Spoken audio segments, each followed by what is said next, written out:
Good to go. A callback. All right. There we go. Looks like everything is working right. Hopefully. Now I've got to do the run around and post everything everywhere so we're not just talking to ourselves. We can get some other people in here. What's up, LB? What up? What up? So, this is kind of an impromptu live stream that we were someone sent this piece to us yesterday, and it's a very interesting piece that someone wrote. We actually don't know who the guy is, so if the author of the piece actually knows who we are, I mean, he must know who we are given the content of the piece. But if he encounters this stream while it's live, then feel free to shout out and tell us. We'd be happy to engage with you because we're pretty interested in what you wrote here. But whoever wrote it very brilliantly used one of the most important buzzwords on the internet right now, which is post-libertarian. And it's funny, we were talking just before we went live here, and he used post-libertarian in the title, and I was trying to decide if I wanted to put post-libertarian in the title on it. And because I don't really like the term all that much. It doesn't. I don't feel No like one it. does. Yeah, no one that gets called post-libertarian actually wants to be called a post-libertarian. But it's kind of pretty obvious at this point when someone brings up a so-called post-libertarian, they know, like, I know that you're talking about me. That's just kind of what it's come down to. You're talking about me, you're talking about Pete, you're talking about Andrew, hopefully you're talking about LB, because he literally wrote the seminal piece on the term.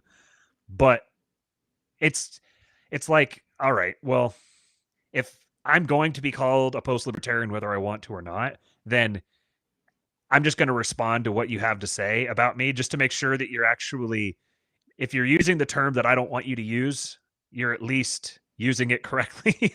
You're at least attributing the right things to me that I actually believe, that I actually think. And it's weird because it seems like nobody who wants to respond to the so-called post-libertarians actually responds to the so-called post-libertarians. They respond to something they kind of made up or something. And my instinct is to just take this as commentary on my communication style, that I'm not communicating my ideas well enough because people clearly aren't understanding them properly.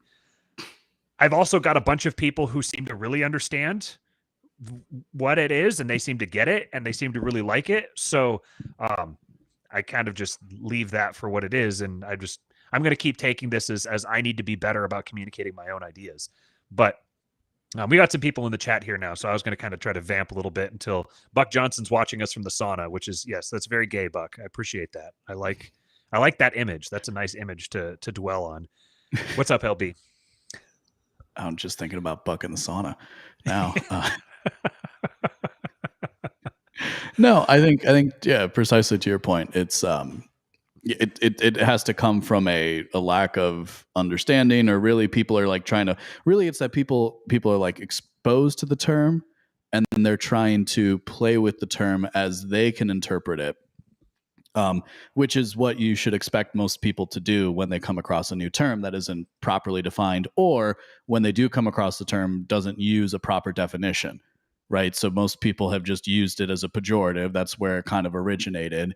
Certainly in that it's stuck as a pejorative, where it's like, okay, oh, cool, you found, like, you went back to church and suddenly you're a post-libertarian. That's kind of interesting, like that's kind of really interesting when you reflect on that. And this is what I was saying yesterday in a space I did on Twitter, where I was just kind of like, and I was trying to work through the idea, but it's like, we've basically gotten to the point where it seems, as far as I can tell, if you are not a member of the LP, you do not get to call yourself a libertarian anymore.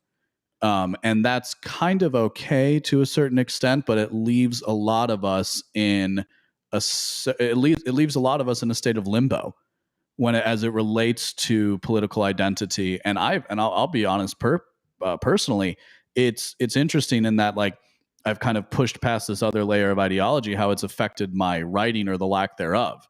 It's a lot easier for me to take a story and run it through what I would consider to be a pretty standard libertarian analysis, right? That's a slope I've gone down before, to use a metaphor I know you like to use on your show. Whereas, like, and now it's like, okay, well, what direction do I want to take when I'm analyzing a current event, and so on and so forth. So I don't know. We'll kind of work through the piece. What I like about it is that I think the guy is trying to work through stuff in real time, and I appreciate people who do that, and I appreciate people who, and he seems to have a lot of correct instincts. It's really what we're going to maybe drill down on our definition of terms. And at first pass, you might think that sounds pedantic, but and this is an important but, is you have to be, at some point we have to be pedantic in the exploration of ideas, because without that we don't have a proper understanding of the ideas people are putting out there. And so it's so, like, that's where I've said, like, I've kind of just gotten to the point where it's like, okay, so most people think that libertarian has to mean Green Party now, has to mean Mises Caucus. Okay, well, that's not me, so who I am has to change. Whether that means I'm like, that's like the weird thing of, like, post-libertarian is, like, it doesn't actually reflect what I would do or advocate for from a policy perspective more often than not. Maybe with some, like, maybe with some derivations from what happened in the past. That's why I've focused on the idea of recalibration. With anybody who will listen, which, admittedly isn't as many people as I'd like. But at the same time, if you focus on things from a vector of recalibration, I think you can start to see why we diverge with a broader segment of people that we would formerly have called compatriots. And I guess in many respects, I don't know. It's still something that I'm like. I was also like, I don't quite know what to think of myself as a heel, because I've never really considered myself a heel at any point in my life. And yet, the way people treat me online with no reference is as like a heel to libertarianism, which, if you talk to anybody in my personal life, they'd be like, what are you talking about? LB's like the biggest libertarian you're going to find. Anybody outside of Liberty Twitter thinks of me as a libertarian because of the stuff that I've talked about for years. So anyway, I think you want to just kind of get right into it, because I do want to have some fun with just the first sentence, because I think it's interesting the way he sets up his piece. Before we jump in, I was looking for a specific quote yesterday. I went back through and was rereading a Moldbug piece, his "Why I Am Not a Libertarian," which is just, of all the things he's written, it is just absolutely fantastic. But something you'd said there was that, like, you don't, I can't remember exactly how you said it, but basically, like, you don't see yourself as like anti-libertarian, which is kind of the way that post-libertarian has been set up as a term, is that we're like anti-libertarian. And I suppose I kind of have more fun with the being a heel thing. I kind of lean into it a little bit. So I've if people start getting really wound up about me and like going after me or getting very triggered by me, my natural instinct is not to do it less, it's to do it more and to lean into it. And so I've definitely been guilty of being intentionally provocative and trying to I guess the role that I see myself in often is I'm walking up to libertarians and like poking them in the ribs and like trying to knock them off their center of gravity, because what I realized with myself in my pre-transition days was I had kind of settled into a posture of a lack of willingness to consider other ideas, and kind of an assumption that I had everything figured out already, that I I'd arrived at the holy grail of philosophical ideals, and that I didn't, that every conversation I entered, I was the one who entered it with the solution to everyone else's problems. And if I could just get everybody else to listen to me, they would realize why my ideas were the best ideas that would solve all their problems. And you see this with a lot of people that talk about, we can't be defeated in the arena of ideas and that kind of thing. And so what I see then, I see myself in this a lot, is people, libertarians specifically, enter conversations assuming that their role in that conversation is to educate everyone else, that their role is to be the smart one in the room who has everything figured out, and they just need to baffle everybody with their brilliance, and then people will just accept their ideas. And so I think I have this instinct that I want to kind of enter into that dynamic and just start poking them in the ribs and just irritating them enough to get them off their game, to try to break down that facade of, I've already got everything figured out, I know it all, and you just need to listen to me. Because frankly, I don't think that that's the case. And this is from a position of sympathy, or a position of not sympathy, that sounds condescending, it's a position of empathy. Like I sincerely empathize with the person, like the guy we were talking with yesterday, who's very clearly passionate about these ideas. I see myself in him, myself, what am I, 33? I see myself 10, 15 years ago in him, that like very passionate and feel like you've seen the code in the system and you want to just get this idea across to everyone else. But it's very clear that you're not actually trying to have a conversation. You're just trying to take the conversation. You're trying to take the interaction as quickly as possible to the point where you get to dunk on the other person and prove that you're the one who knows more than them. And, asking rhetorical questions that are kind of pretending to be good faith questions, but it's kind of obvious that they're just rhetorical questions to try to induce the response that you want so that you can then prove your superior philosophy. Anyways, that's kind of why I find myself in this, taking the position of the heel often, kind of leaning into being the heel, because I think that libertarians have a lot of really, really good ideas, and I want to see those ideas be successful to a large degree. But in order for them to be successful, they have to be framed in the proper light. Precisely. And they have to come with an actually educated, conscious background. Like, they have to have an awareness of their historical context. Like, history didn't start in 1776. History started a long time before that. And history is not going to end tomorrow. We're not on the cusp of the utopia. There's not we aren't hurtling toward a defined conclusion that's happening in the next couple of years, and it's time to just throw off all constraints and start selling out for the end game. That's not coming. And the more that I've talked about this in public, the more I've had people saying, hey, what you're saying resonates with me, and I like that. And that's helped me kind of shake myself out of this malaise and get back to brass tacks in my own life. So As long as I keep getting responses like that, I'm going to keep saying it to people. I can't find the Moldbug quote that I was looking for. I've been kind of trying to look for it here while I'm talking. But he basically said that, here it is. Actually, it's right as I'm looking at it. He said, I'm not a libertarian because I'm an engineer. I find libertarian government an extremely desirable outcome.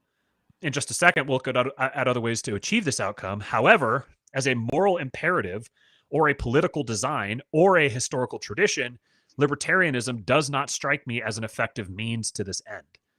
And that's it in a nutshell. It just, yes, to have a libertarian government would be fantastic. So how do we go about actually achieving that? How do we go about actually getting to that point? So in this sense, the great irony here is it feels like the so-called post-libertarians are the people in the room who are actually serious about trying to create the circumstances whereby a libertarian government could exist. And the people who are calling us enemies of liberty are the people who are actually apparently not serious about actually creating those conditions. And I know that that's not their own self-perception. I know that's not how they think of themselves. They think of themselves as the ones who actually really care about it. But as we'll get into a little bit more in this piece here, if you're going to get into the realm of trying to develop and evolve ideas, you have to have number one, you have to have a background in understanding ideas. Like LB said, and alternative ideas. Right. Ideas that are outside of your typical frame that you've grown up in. And like he said, you have to, you can't do the development of ideas thing without getting into pedantry. Like it's like, I would almost say that pedantry is itself the idea of developing and unpacking ideas. Yes. And I say that as a proud pedant. I don't know how you would actually pronounce that. I've only ever read it. Yeah. Yeah, and you know, so like you might say there's like a fine line between pedantry for the sake of it and pedantry for the sake of philosophy, right? If we're trying to define terms in such a way, that's a better use of it than in a back and forth. And I'm guilty of this just as much as anybody else. Of like, well, you're not defining the word exactly as I would, so I know I can divert you if I push you in this direction to win this argument. So in that spirit, I think we're going to try to rely on the former for the examination of this piece versus the latter. Right. I thought when I first saw some screenshots from the piece, I thought that we may be doing the latter. that may be kind of an inevitability. But as I read this piece here, I actually found myself agreeing with a lot of it. I found myself seeing that. I think this is a really, like, directionally speaking, at least, I think this is a really interesting perspective. And I think that whoever this person is, it's Dunedin is the name on it. And I did a little searching and couldn't figure out who he was. I couldn't try to find who the actual person was. LB commented on the piece just before we went live and said that we were going to do a response to it. So hopefully he shows up, and hopefully this is the start of a, like a dialogue and stuff. Cause I think that this guy, it seems like he's I'm assuming it's a guy. It seems like he's very much trying to work out some of these ideas, and he's really thought about them quite a bit. I think it seems pretty clear, and he's got a good instinct for seeing the larger picture, kind of zooming out. But really, where and the conclusion at the end, I actually largely agree with basically all of it. I think it made me think a lot of interesting new thoughts. But there's some terms and some ideas within it that I think need to be kind of refined and maybe tweaked or updated a little bit. And so hopefully we'll be able to do that. It's not a very long piece, so we're just going to read through it and we'll respond as we go. So I put the link in the description of this video. And so you can click there. You can read along if you want, or you can go read it later on. And then real quick, I'll do the channel housekeeping here. If this is your first time watching, do us a favor and subscribe and like the video. Give us a thumbs up. Share it out. Get this in front of other people who you think you might like it. I used to co-host Wealth, Power, and Influence with Jason Stapleton, which is now, again, the Jason Stapleton program, as it used to be the Jason Stapleton program. And he always used to say to take the video and share it with 3 people, 2 people who you think will like it, and 1 person who you think won't. And I kind of like that. I think that's a good formula. Put it in front of a couple people who you definitely think will enjoy it, and they'll just watch it for entertainment or edification's sake. And then find yourself a person who is probably going to be challenged by it or might kind of have a problem with it. Don't pick a fight with the video, because we have enough people coming at us trying to pick fights with us. But if you have someone that you think might, potentially have their mind changed by it, then send it to one of them as well. Okay, so let's go paragraph by paragraph. I think the way he sets up his paragraphs are delineated enough to where we can read through each one and then kind of tease out some of the ideas. Yeah, he segments his ideas pretty well. So the piece is called For a New System and the, quote, post-libertarian debate. And he said this is a part 1 as well. It says laying out the solutions, part 1. Now, he doesn't really lay out solutions, so that might be a little critique that I have. It seems more he's kind of setting up the problem more than actually laying out the solutions. But if it's part one of laying out the solutions, then maybe you get more solutions later on. But this is on a Substack called Doomer Insights, which is a pretty good name, I must say. So he says, for the non-believers in the cathedral, life can be a living hell. While entirely possible to live one's life under the thumb of the priests and the eyes of parishioners, it's not a very pleasant existence. Language must constantly be updated, certain religious holidays must be observed, or at least not derided, and implicit beliefs must be accepted. There are many people who wish to see a change, but have no idea what that change will look like, let alone how to bring about such a change. Without knowledge of either, something far worse can emerge. Now, LB, you said that first sentence that got you. Yes. Tell us why. Well, it has to do precisely with the ability to remove oneself from your own ideological frame and enter into another person's ideological frame. So the author of the piece says for non-believers in the cathedral, life can be a living hell. And yeah, that's true for the non-believers, but you have to think but the point of the cathedral isn't for the non-believer, it's for the believer in and of itself. It's for the person who wants the reinforcement. And my argument would be that all humans want that reinforcement. It's just a matter of where you're taking it from.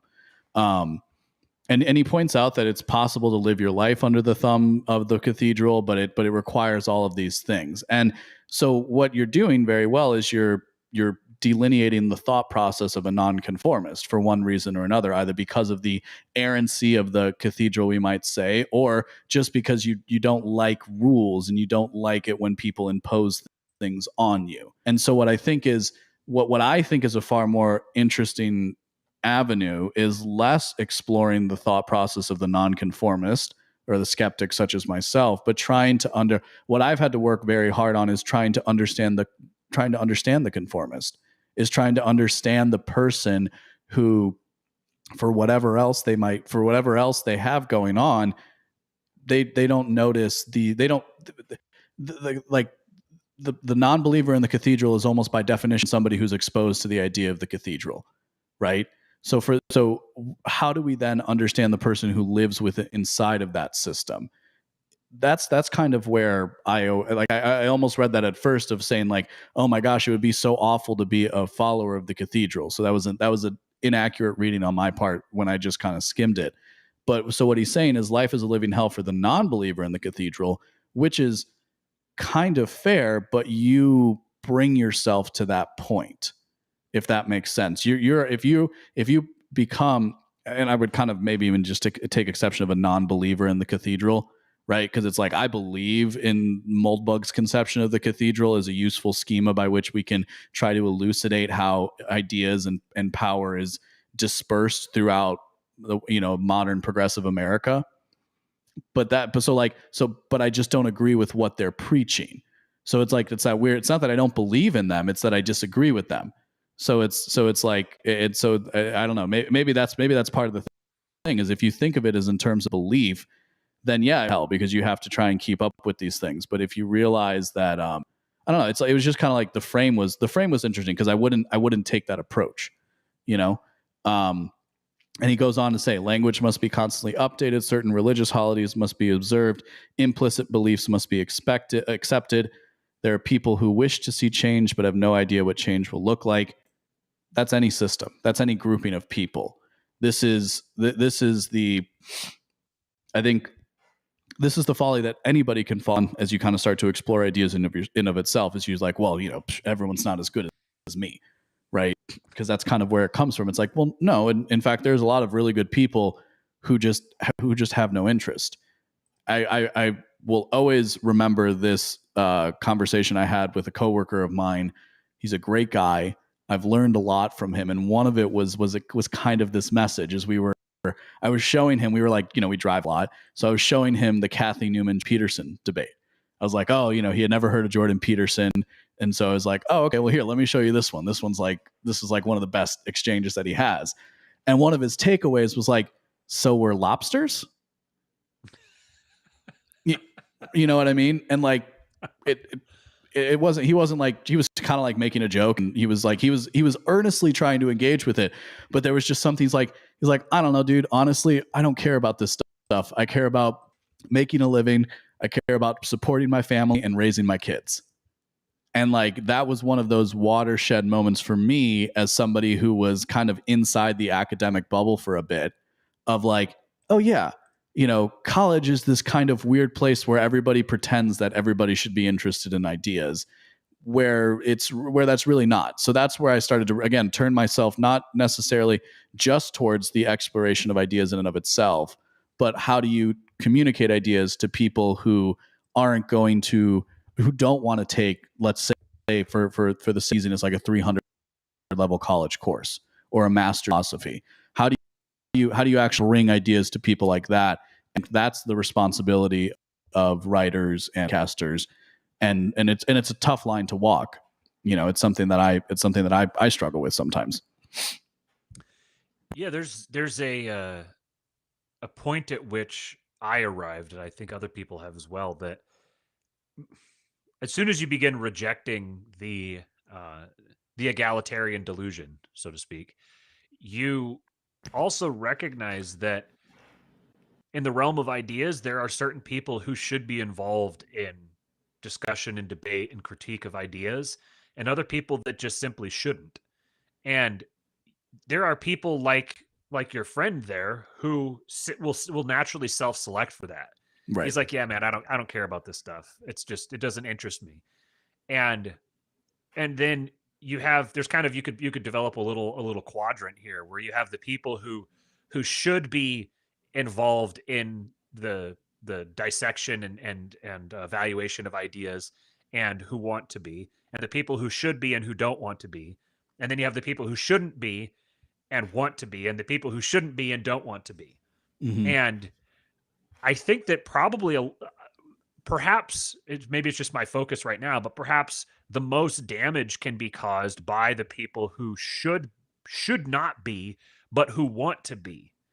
And this is something where social media has, like I've said before, that the greatest thing about social media is that anyone's voice can be heard. And the worst thing about social media is that anyone's voice can be heard. Mm-hmm. Some people, their voice just shouldn't be heard. And that's fine. That doesn't mean that, like, being able to exercise political power is not, which part of exercising political power is trying to disseminate and spread political ideas. Being able to exercise political power is not a fundamental human right.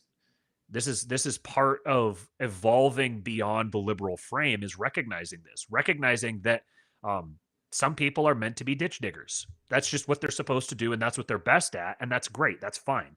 Not everybody needs to be the ones who are injecting the ideas into the system and trying to update and critique them, because they're just not cut out for that. So I think that I don't really know how to segue this into the next thing I wanted to say, so I'm just going to kind of just awkwardly transition.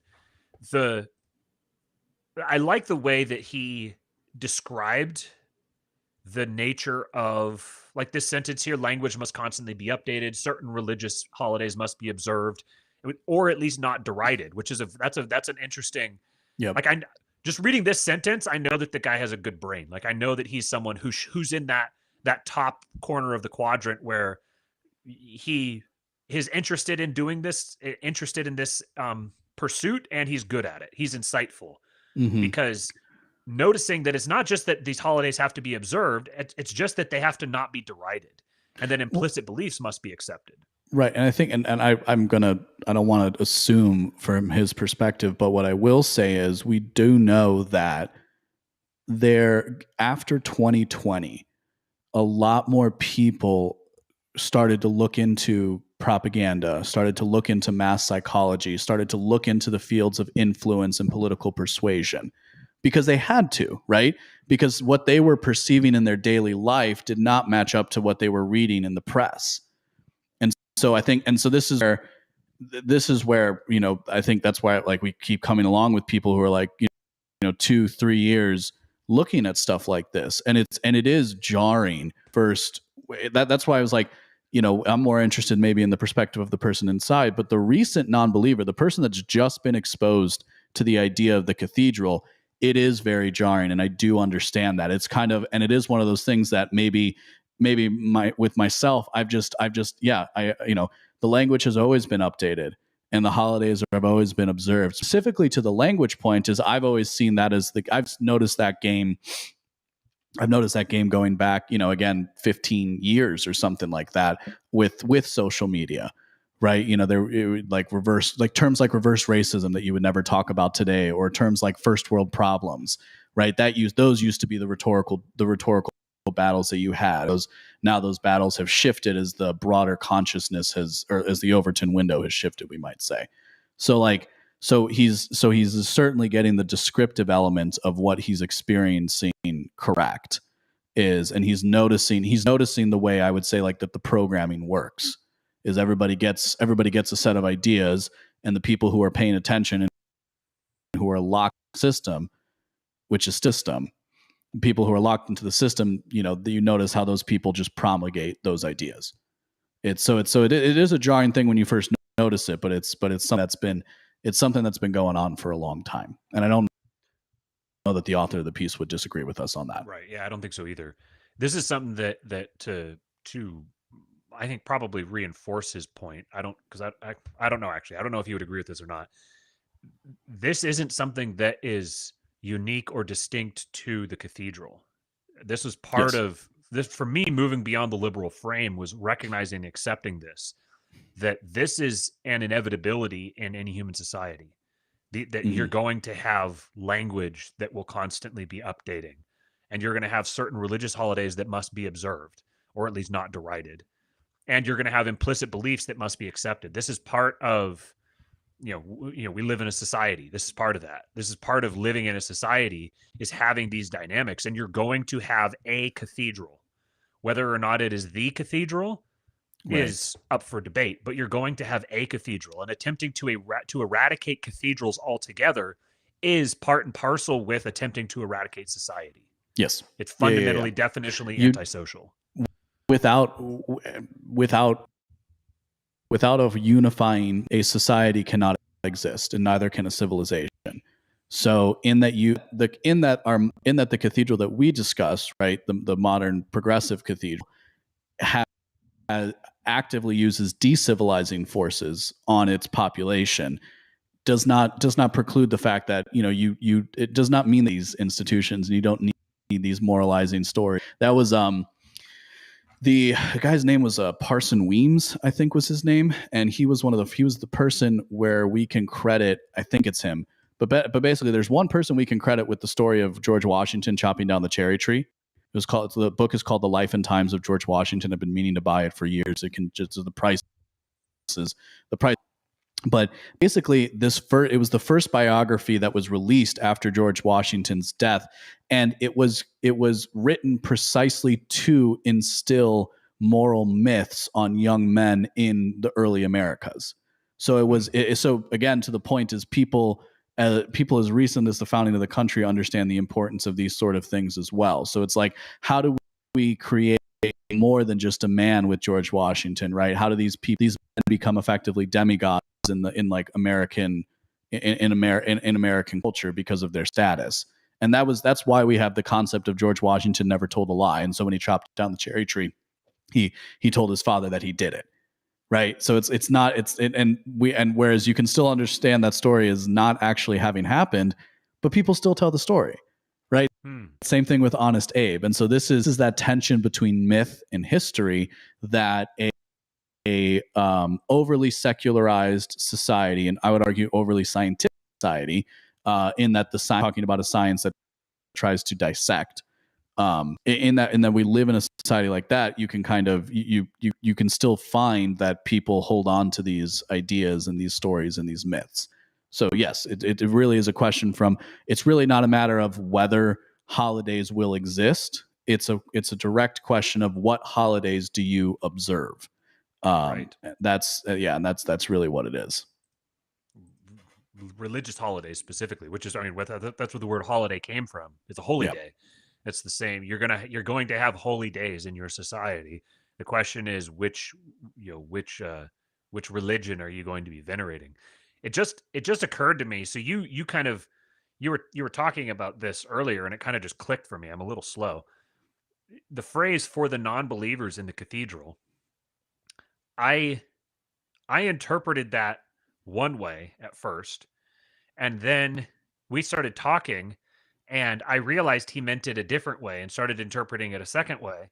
And Mm-hmm. then just now I realized he's meaning it a third way. So this is Okay. where maybe kind of sloppiness in language can be a little misleading.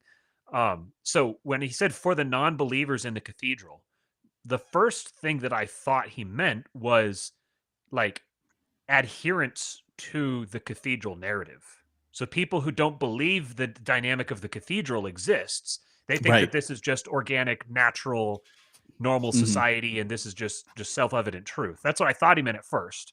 And I was like, this isn't the case at all. It's not a living hell for them whatsoever. It's a living hell for them that other people exist. They're very Mm-hmm. happy with the existence of the cathedral.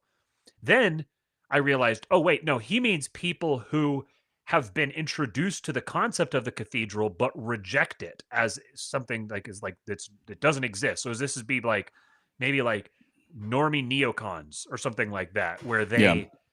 they kind of like maybe the Ben Shapiro types or something. Who so I was like, okay, well that seems like that's kind of true. Yeah, they would say a lot of these things, or maybe like a James Lindsay who would say that this is Yeah. not the cathedral, blah blah blah blah blah. That's not a thing. I was like, okay, well, I guess maybe that sort of makes sense. Now, what I just realized he means is people who recognize the existence of the cathedral and are opposed to it. So he Mm-hmm. means someone like us, like it would be Yeah. him and us. Um, and from that frame, now I see what he means by life can be a living hell and all of that. All the rest of that stuff makes a lot more sense in that context. Maybe Yeah. that's just me being a retard. I'm completely open to that. That it's kind of obvious, and maybe everybody else who read it, they got that right away. But maybe I'm just a retard. So next paragraph. While the knowledge of the 20th century can serve as guides for what we cannot allow to happen, stagnation must not be allowed either. Most of the Latin American continent is plagued with this stagnation, where the population has absolutely no direction or governing structure is has not or excuse me, where the population has absolutely no direction, or the governing structure is outsourced to the Western cathedral. Stagnation is unacceptable. What is needed is forward change. So that's a little problematic, to use a word. I think it's interesting. I think what he rightly points out is, and maybe as we're doing a closer reading of this, I'm kind of thinking maybe he's from Central or South America, judging by what he's talking about here, which would actually be a really interesting conversation to have. Because I have some ideas about what Latin America will be in the future. But where the population has no direction or the governing structure is outsourced to the Western cathedral. So what he's saying is stagnation is unacceptable. What's needed is forward change. And here's where Matt Erickson, Real King Pilled, says, what change? What direction? Right. It's so this is always right. Forward was Barack Obama's 2012 presidential campaign. Yeah, so what is the stagnation, and what is the forward change? I I think I guess stagnation would be. I guess stagnation under his thing would be continuing in the realm of like progressive 20th century norms. That's not. But again, I always want to point this, like, you always have to turn it around on the people on the inside. They see everything. They literally call themselves progressives. Mm-hmm. They literally call themselves the people who want things to change. So as we're trying to take apart the ideas here, I think you really have to be careful with that. And maybe maybe if you're writing outside of America, that's not as obvious, right? But that's it is. We can point to liberalism in a broad sense, but really American progressivism, given that that's the socialist ideology that won the 20th century, as well, is how I would argue it. Given you have to pay closer attention to what that set of ideas entails, and it entails progress for the sake of progress. So there's no question as to whether certain groups should be brought to a more transparent place in society or centered more in society. It's just that we must do it. Why? Because progress is always and in every sense good. And so what's needed is forward change. That's where I think it gets. That's where I would disagree with that, but we'll kind of keep reading the piece. It's about all I think I would have to say to this little paragraph here. When the basis for your civic religion is change, is ipso facto good, then you inevitably wind up running afoul of Chesterson's fence, because eventually you ultimately wind up at war with your ancestors, because you're constantly going to be looking for something that has to change. Something needs to be changed. So if there's something that's bad right now, then we need to change something. We need progress. We need to tear down something old and replace it with something new. Yeah, perpetual revolution. And this is that phrase, perpetual revolution. This is a calling card of revolutionary communism. This is part of the inherent spirit of liberalism distilled to its ultimate core, which is that progress is good for its own sake, that we cannot accept the world for as it is right now. We must constantly be pushing toward the new world. We must be constantly trying to usher in a new world. And you can't confuse progression for progress. You can't confuse activity for achievement. This is where you wind up with a society built entirely on debt, where the seed corn of the future has already been eaten, and the society has no more wiggle room in it, because people chasing this false notion that progress is good in and of itself have torn down all of the fences and all of the structures that held the society together. Like, the deconstruction is useful. I mean, what we're doing right now is we're engaged in the act of deconstruction. Mm-hmm. But simply deconstructing and then leaving things deconstructed is destruction. That's not deconstruction, that's destruction. Right. So you can deconstruct, but you need to have a path for building things back up again. And I don't think this is necessarily a critique of him in toto. This is a critique of this individual atomized passage. Well, it's also one of those things where you can, if you're not careful, you kind of fall into popular rhetoric that you experience in your daily life, right? And so the idea of forward change is a very popular democratic phrase, just in general, like little d democracy.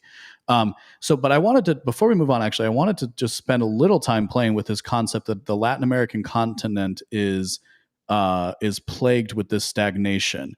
And what's interesting is I think he really has a point is in the governance of Latin America, where there really is no Latin American governance outside of the American cathedral, because since the Monroe Doctrine, America has never let that happen.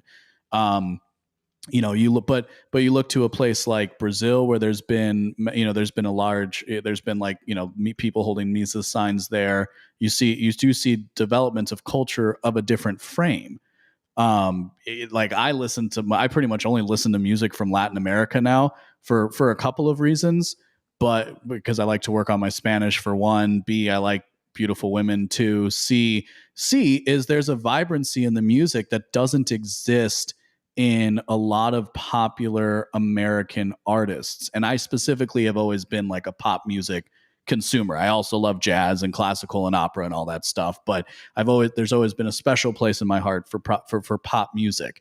And as a quick aside, I did around like January, the top 10 music videos of the year in America versus the top 10 music videos in like Latin America. Latin American music videos always tell a story. There's always a beginning, middle, and end. And it's usually a love story. Whereas invariably, the top 10 music videos for America were all just basically camera pointed at the main person and just in a bunch of different scenes. There's no story. It's just a complete mirroring of the self. It's all about the star or whatever, and what they can do. So that's just kind of an interest. Yeah. To tell a story, you have to have a destination, and to have a destination, you have to have a moral center. You have to have a Yeah. declaration of purpose. So there's an Argentinian song I like called Te Necesito, which is, talking about how like, baby, this is why I need you. Right. And like where I go when you're gone. And, it's a beautiful song. And but then the music video they put is like the guy is in a car accident, and like a brutal car accident. And so like the whole song is like about him kind of like coming back to the person, coming back to her, but then he gets in a car accident and she's like, where are you? So like they really take on, and there's still like, music videos that are just like in front of the camera. Here I am telling the story. But again, there's this tendency towards, well, what is it like? How do we tell a real story with this song? Versus she my best friend, she a real man, and an answer, and that's just twerking in different scenes.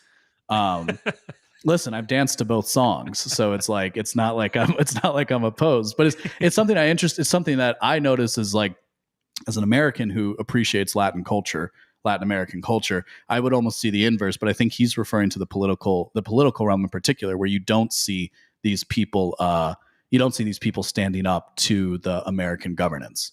I like that. I just want to highlight something that Andrew said here politically Catholic said here in the chat. And just so you know, here, this is an Orthodox show, but we're platforming a Catholic, and I'm highlighting the words of a Catholic. So we're very ecumenist here. Yes. Andrew said statecraft isn't a human right any more than being a butcher or a ditch digger is. All occupations are specializations and divisions of labor. Saying everyone needs to be involved in politics is as dumb as saying they should all be ditch diggers. Republics get it right that politician is a special occupation that should exist. Their problem is that they make it a voter relationship instead of a business customer relationship.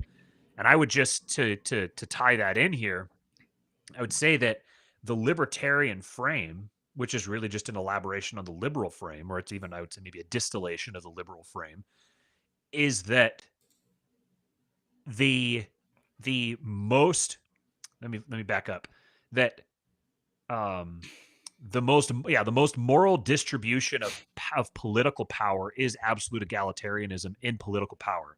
That's what anarcho-capitalism is. Every single person should have an equal distribution of political power. Because if everyone has an equal distribution of political power, nobody can wield political power over one another. That would be the utopia. So even Hoppians is I think Hoppians are transitionary. I think Hoppianism is a transitionary stage. But if you're still buying into the anarcho-capitalist presuppositions, you're still operating from a fundamentally liberal frame. You're still operating from an egalitarian frame. You've just ported your egalitarianism out of economics and into the political sphere, where you're still assuming that every single person deserves an equal slice of political power. Well, and I think you see this borne out in the academics who did the work in the anarcho-capitalist frame. Mm-hmm. Is it almost invariably it eventually becomes, okay, what company are you paying to protect you, right? That's where, but it all but the reason why it gets so messy is that it operates from an anarchist perspective, which presupposes that which presupposes that political authority is so bad that nobody should wield it, so even these companies really aren't powerful enough to do anything. And that's where the series I've been doing with Andrew, and listening to him go out of private statecraft, what he basically does is he's like, okay, so there's this, like, so if we're on the road to knowledge, and there's like anarchism is just a pothole we can or anarchism is a rest stop we don't need to explore anymore. We can just keep on going, and we just kind of avoid the question altogether. It like, you might think it's the destination, but really it's just a stop on the road. And personally, that's why just personally speaking, I never was interested in like anarchy versus minarchy. They both seemed kind of ridiculous questions to me from the beginning. From the beginnings of libertarianism, when I started exploring the ideas, and that would always piss people off. But like, precisely because it's like, okay, well, we're really, really far away from answering this question in reality, right? Like actually having the actually having the experimental means by which to test this theory. So, and again, And the people, yeah, the notion of which defense provider are you subscribed to, or whatever, this presumes that there's a meaningful distinction between a quote unquote public institution wielding political power and a private institution wielding political power. And at the end of the day, it's political power. right. And that political power doesn't care about the opinions of those who cannot wield political power against it. This is the definition of political power. Sovereignty, to champion a notion of individual sovereignty is to say that every individual is to be considered above the law, because that's what sovereignty is. Sovereignty is the sovereign is he who is above the law, because the sovereign is he who decides the exception. So to champion individual sovereignty is to say that every single individual is necessarily definitionally above the law. Mm-hmm. If every single individual is above the law, then there's no law. You have now supplanted the law with individual whims. Well, and what do people say immediately after that? And that's why we all grant our individual sovereignty to these institutions. If you take if you study politics, that's what you're going to learn. If you study political philosophy, that's what they're going to say. So it's this. So you can kind of you start to see the tension therein, right? And so it's like, well, I just want to keep. What if I want to keep the sovereignty? Well, you don't really get to. Yeah, right. And that's something, social contract is something we all have railed against a million times. Let's stick with the piece, because this next sentence is where well, let's see, maybe he doesn't go astray, but he says, thankfully, the structures built over the last 100 odd years are extremely fragile. We should bear in mind that the cathedral is best thought of as a system with various interconnected smaller systems. The cathedral is reliant more and more on technocracy through food, medicine, and new forms of social control via media. The old tools of currency manipulation and weaponry are still extremely useful, although they are employed less on the domestic population, or at least less effectively. And maybe the next paragraph too. Out of all the systems in history, the 20th century Western cathedral has comparatively low vitality, meaning it cannot continue to exist for very long. In less than a decade, America, the country which earned the moral right in the eyes of many to rule the world after World War II, accelerated in decline rather than abundance. Another few decades, America is the only world leader because of its currency and cultural hegemony created after World War II. It has no solid core or ideology other than growth, which it is desperately failing at. That's something there. That it's an interesting point that its only ideology is growth, which is desperately failing at. This is something that to trigger some people to bring up the name, Eric Weinstein has talked about. Yeah, egos, embedded growth obligations, a system that has baked into it an inherent necessary perpetual need to move toward progress and expansion, and that these types of systems they ultimately become self-terminating, because really it's just kind of an elaborate abstract redefinition of a pyramid scheme. The examples that he's used are like a law firm, or where the purpose of the law firm is not to practice law, it's to hire associates to become partners, and there can only be so many partners. Eventually you get a backlog, and if the associates no longer have a meaningful path toward becoming partner, then they kind of lose their purpose. They lose their meaning for being there. Same with like a university system, where particularly teaching something like education, where what you're doing is you have educators who are training educators to become educators. But there comes a point, or like a tipping point, where you no longer have a need for new educators. The system has become saturated with educators, and it can't grow anymore. It can't grow beyond a certain point. Well, and that's where you see people who earn PhDs in education, or PhEs, whatever the actual credential is called, are like, well, I've earned this massive degree and I still only make $60K a year. It's like, well, you shouldn't have done the thing you did. Right. Well, and you talk, but you also will talk to people. It's like, well, this is what I have to do. Sorry.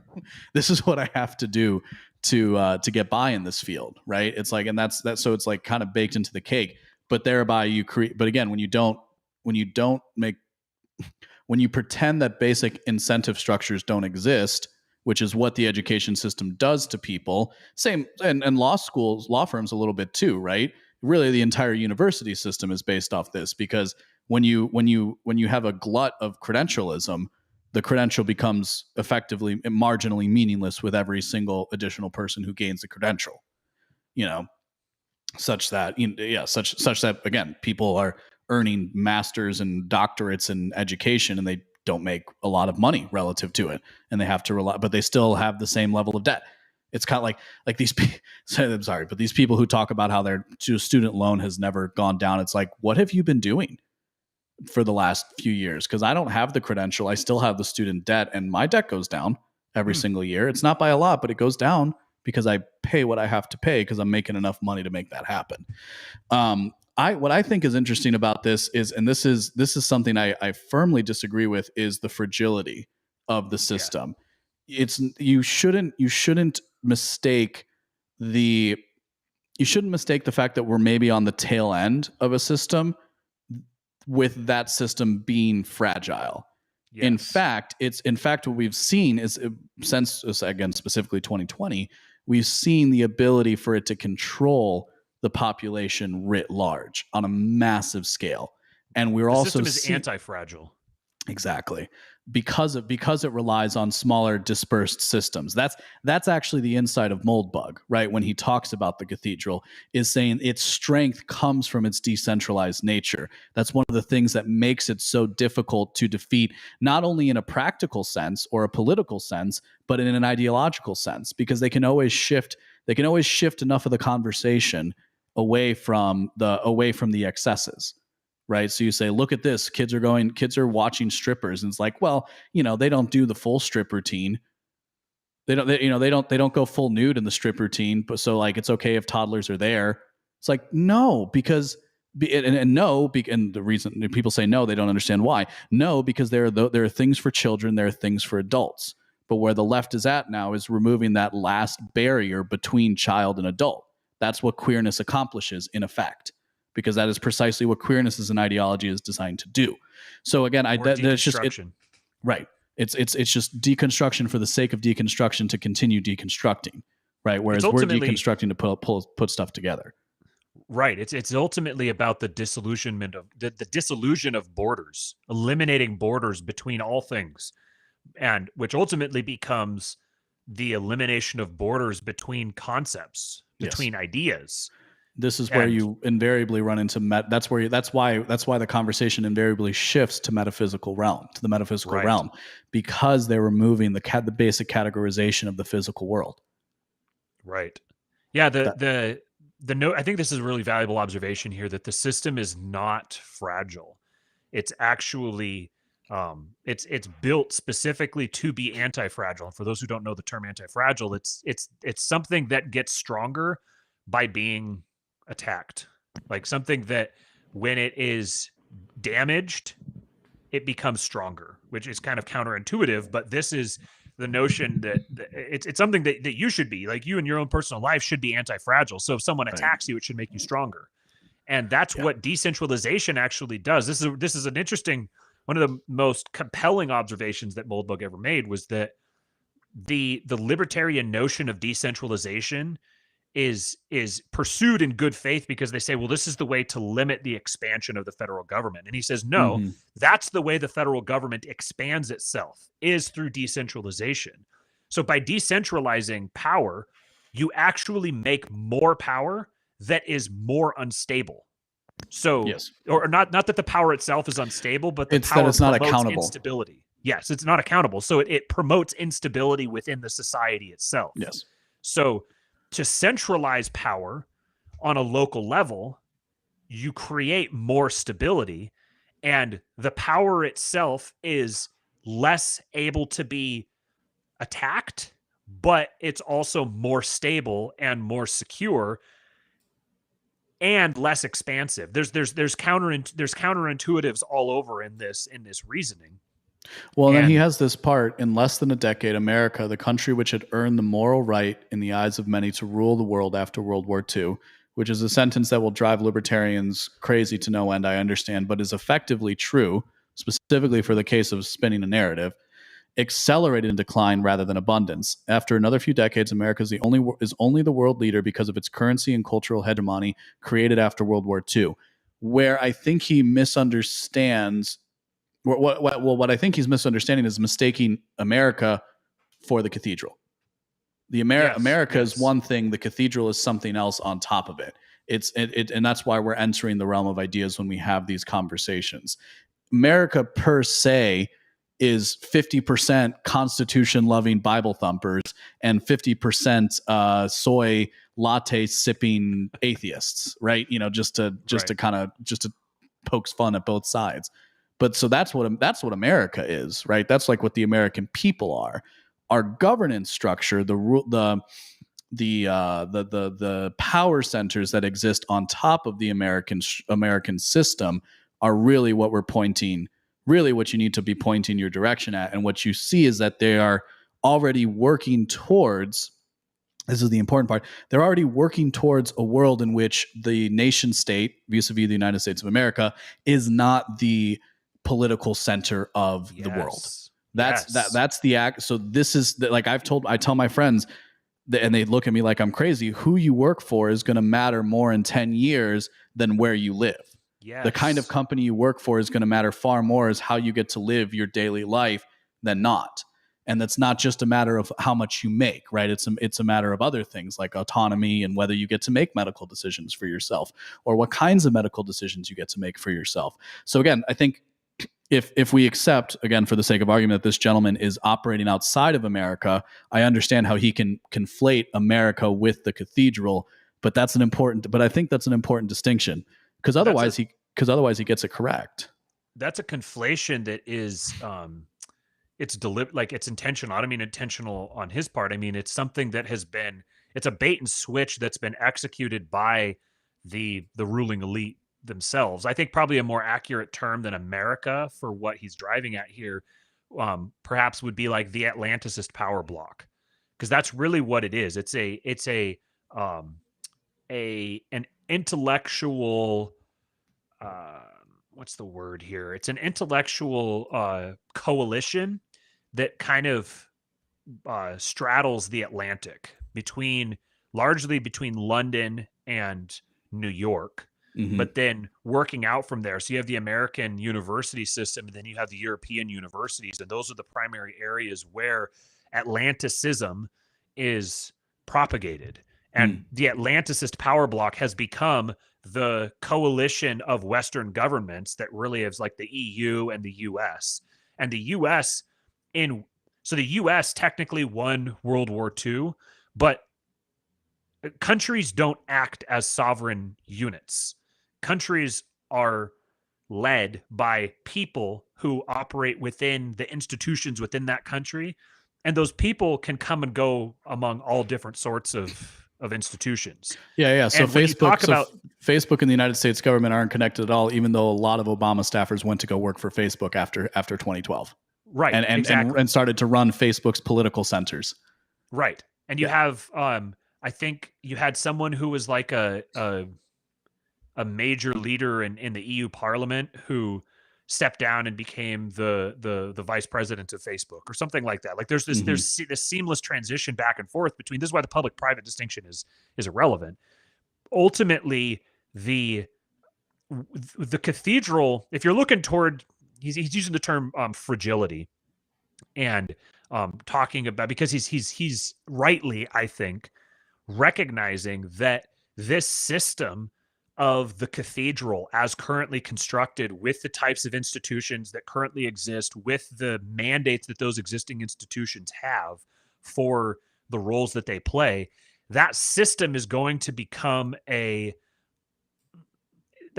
fall apart. That system is no longer going to exist as it does currently. We're in a transition period. But the individual people that wield power within that system are not going to move out of power. The individual people in that system are just going to move into different institutions that have different mandates. Right. So it's a restructuring. It's like in a business sense. It's a business restructuring that's that's we're on the cusp of. But you can't confuse this for something like the American federal government is going to no longer be in power, or something like, if you're thinking on those terms, you're not going to be able to accurately assess what's in front of us. Well, and if you view that as a victory, you're going to be you're gonna the wool is being pulled. The wool's going to get pulled over your eyes. If that's the ultimate goal, the destruction of the federal government, which frankly a lot of libertarians view as a laudable goal, and I would have agreed with, is actually not. It doesn't actually dismantle the power structure the way you think it does, because you're relying too much on a formal analysis. Real quick, I'm going to put in the comments, or in the, not the comments, but the show notes afterwards, a link to an episode that we did on Kingfield about a year ago, talking about Klaus Schwab and the World Economic Forum, because we made the point back then that we're moving into an era where increasingly the narrative that's going to be put forth is about the ineffectiveness, or the danger, or the how nation states as have existed as a technology for centuries are becoming a we're evolving beyond them as a useful organizational structure. And what we're moving toward is, if you hear Klaus Schwab talk about stakeholder capitalism, what he's talking about is private corporate structures directly governing, removing the corporate government itself out and governing directly. They no longer have the third party, because this is how, the government itself just responds to its corporate overlords.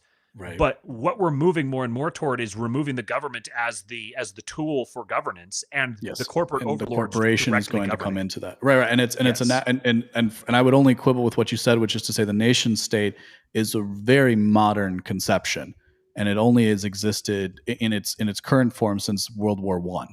Right, because what you had nation states, but like those nation states would then form empires vis-a-vis the British government, we might say. And so what you have under the American empire, if you will, is this insistence upon strictly the nation state model, which is why the US, quote unquote, doesn't take over other nations. They still let them exist in their, with the borders that we decided that they should have. But in reality, it's actually a matter of, but it's still the power, because then you can't, we're not really imperialist. Iraq isn't an American colony, even if it might have been better if that was the case, if you actually believed what was put forth in the early terror wars, right? But so you see that it's actually that the U.S. government relies on this modern definition of the nation state as put forth in the UN Charter, right? That's why I point to the end of World War I as really seeing this modern conception whereby these borders themselves are immutable. Mm-hmm. And so you see, anytime somebody tries to affect those borders, that person goes against the will of the cathedral. For the purposes of our conversation, at the rest of these couple paragraphs here before we move on, one other thing I wanted to highlight here is that he said the old tools of currency manipulation and weaponry are still extremely useful, although they are employed less on the domestic population, or at least less effectively. I don't know about that. I think that the effectiveness should not be confused with how often it's used. I think the less it's used, the more effective it is, especially with weaponry. If you never have to use your gun to defend your home, that doesn't mean that the gun has lost its effectiveness. It's quite the opposite. Mm-hmm. So if they're not having to use weaponry, they're not having to employ weaponry on the domestic population, that's evidence that it's becoming more and more effective. That weaponry is, that the structures or the institutions that control that weaponry are so untouchable that they don't even need to use the weaponry. And then the currency manipulation is, I understand maybe he's meaning that it's becoming like self-defeating perhaps, but I think that would only be if you're still operating within the frame that the power center, the center of power projection is the corporate state, as the nation state as an institution, and that the dissolution of that institution and the rise of, for example, private statecraft through a Klaus Schwabian type of institution, if you see that as a positive thing for the opponents of the cathedral, we don't agree on that. That's not. I don't think that would be the case at all. I think that the currency manipulation is serving a very useful purpose because, again, you can't look at the Atlanticist power bloc and think that their interests are bound to the existing order. I mean, their entire ethos is the New World Order. Like that phrase has become a meme for a reason. Because they're progressives and they want to constantly create the new. So they're actively destroying the existing institutions. So you can't look at the existing institutions beginning to fall apart as a sign that the cathedral is weakening. The fact that the existing institutions are falling apart is evidence that the cathedral is executing its plan successfully. So he goes on, and this is where he kind of starts to contradict himself a little bit. So he probably understands that in some respects, he's overstating his case. I don't know. He says, then we're going to go all the way up until honor culture, because I think that's that kind of brings out that closes out the first section and opens up the second section of his piece. So he says, that said, the weaponry used by the cathedral is powerful and can turn a rather prosperous nation into a slave trading shithole or massacre dozens of people to obtain more funding for a subset of its governance cog. However, the cathedral is also collapsing and is very shit at maintaining complex systems. It exists almost entirely on legacy systems that the priests no longer know how to maintain or control. The first election of Donald Trump, collapsing in shipping management, and existence of outright war zones in areas like Chicago are evidence of such. In Zoomer gaming terms, the cathedral is a glass cannon. It has a lot of power, but not a lot of vitality. There are many reasons for the cathedral's defensive weakness, but that's for another article. We should first lay out all the possible options for superior systems and gradually rule out and learn from the useless ones, while updating and employing the useful ones. Seen as the cathedral's primary strength is its offensive capability, we should look to something which has sufficient vitality. This is the term he uses, by the way, to distinguish good and bad systems, is this vitality term, which isn't well defined in his piece, I would argue. And in later articles, systems that can effectively wield weaponry to smash the cathedral. Those are the types of systems which can beat the cathedral, or at least withstand the violent lashing out which is happening and will only worsen. The systems which are high in vitality, meaning they can last for long periods of time, are honor culture, religion, isolation, and ethnicity. So we'll go through and define those in a little bit here, but I want to jump back to that first sentence where, again, I think we've laid out pretty well. We don't want to belabor it too much, how this is a trick, mistaking America's decline for the decline of the cathedral per se. But it relies on the perception that they themselves craft. And I'm going to specifically talk about the city that I live near and have lived near my whole life, namely Chicago, right? Which is to say that outright war zones in areas of like Chicago are evidence as such. There's no war zones in Chicago. There's a few bad blocks where most of the shootings happen. And it's tragic and it's horrible. And I weep for the people who have to live in those conditions, but for 95% of the people who live in Chicago, they never have to deal with that sort of thing. You might or if you do, you have to deal with it in a lesser degree vis-a-vis like shoplifting, because that has become a real problem because the government of the city doesn't prosecute shoplifting offenses anymore, right?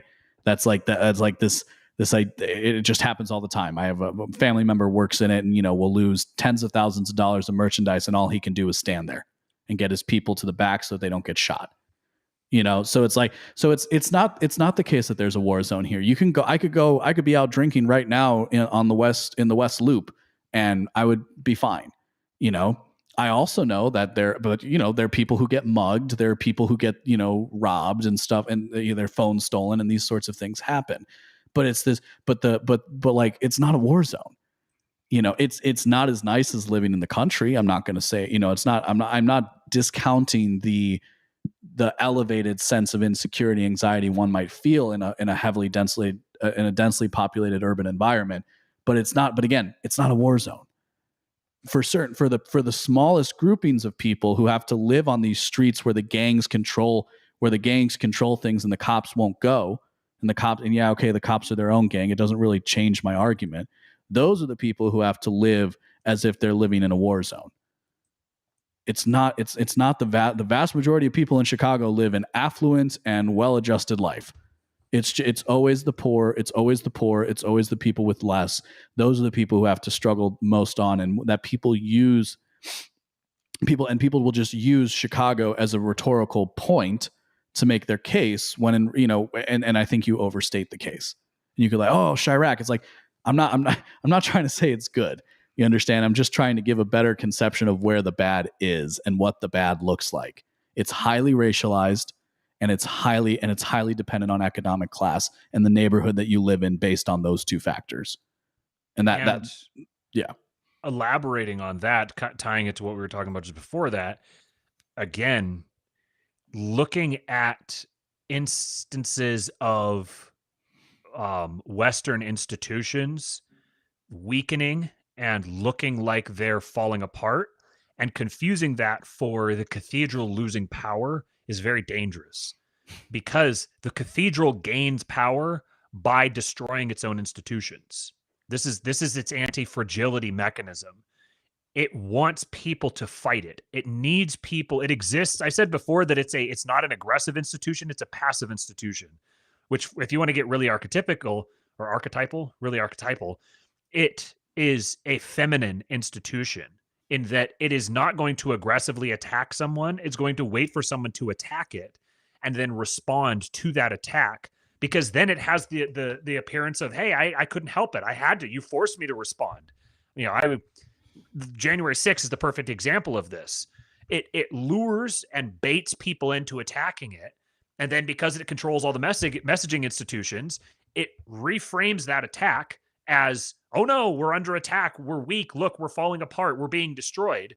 We need more resources. We need more institutional power. We need a realignment of the existing system in order to sustain ourselves. This is the game. This is the gambit. Yes. So posturing yourself. This is the cult of American democracy. Sorry, just to introduce a term that I like to use. This is the cult of American democracy. It relies on the mirrored factions fighting against each other. Yes. Which is fundamentally, you could argue, a libertarian insight, by the way. It's just put in a just recast in a different frame that more people can understand. Right. Yeah. So if you see this as, the election of Donald Trump, I'm not saying that I don't buy that the system planned for the election of Donald Trump or wanted it. Right. What I'm saying is that it doesn't matter whether they planned for it or wanted it or not. The nature of the system is that even losing is winning. This is the game here. That even when they lose, they win. That's how the system has been constructed. So because we know this if you're a gambler, if you like to go to casinos, the house always wins. Right. You might have one person that wins a jackpot, but 99% of the rest of the people are losing their shirt. So a person very wins a easy metaphor to $10,000 understand. Jackpot. Right. A person wins a $2,000 jackpot. 10,000 people see that one person win a $10,000 jackpot, and those 10,000 people each go spend $50. Who came out ahead? The house very clearly came out ahead. This is the same concept. That's a fantastic analogy. Yeah, and if you want to put this in a even more academic sense, go look at Mises talking about the gambler's fallacy in Human Action. He puts this cause out very, very clearly in Human Action. I love it when you can turn the words of Mises or Rothbard against the people who want to campaign in their names. Who claim to follow in their footsteps, you mean? Right. Yeah, I've just read them. That's so all. He uses vitality again here, and he sort of defines it. Like you said earlier, he doesn't really clearly define it. Vitality is lasting for a long period of time. And he says that what those systems that work are honor, culture, religion, isolation, ethnicity. So I'm going to argue at this point, before we walk through the rest of this together, is in fact the cathedral incorporates each of these elements, and I think we'll be able to show that through each portion. So he's not wrong in identifying what is important for a society to thrive, Merely what we're pointing out here is that the cathedral actually incorporates these things. Yeah. And I think, and to make it clear, I want, like, I think these are good insights. I think that for the most part, excuse me, there's one where I think he actually gets it directly opposite. I think he's where, like, he's wrong technically, but it's like he directly inverted it, so he's also right to a degree here. But I think that he's making good insights. I think these are valuable insights, and I think that we're headed in a good direction here. We're trying to say we're not necessarily saying no, this is wrong, throw it out. We're saying, okay, this is a good starting point. Let's keep going with it. Yep. So he starts by saying honor cultures are cultures that attempt to reinforce natural hierarchy through social mores and rewards. They are some of the most long-lasting precisely because the systems replicated the reality embedded in the animalistic machine that is humanity. Honor cultures do amazing gatekeeping and are difficult to infiltrate. However, they tend to stagnate and do adapt well to changing circumstances. I think that's supposed to be do not adapt well to changing circumstances. Yeah. This allows honor cultures to be absolutely dominated by the more Machiavellian systems like the cathedral, but inevitably outlast said systems. No matter how many times the English try to kill the Scots, they'll always find another in a bar somewhere. So, where precisely to the point, modern progressivism is an inverted honor culture, whereby honor is not bestowed on the strong and the virulent, but on the weak and pathetic. So the more you claim victim status, the more you claim victimhood, the more status you are granted under the cathedral.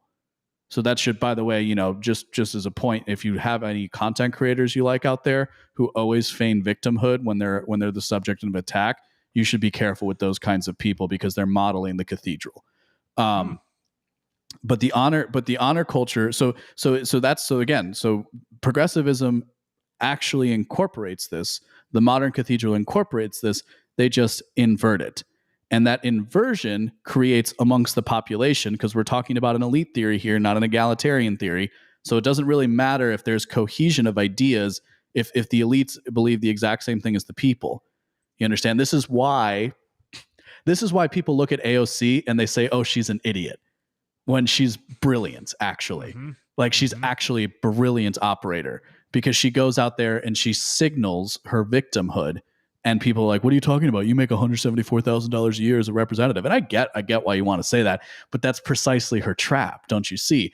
Because of the victimhood mentality, because of the victim morality that has been implemented by progressivism and intersectionality. This is another example of, to tie, for me personally, to tie orthodoxy into this.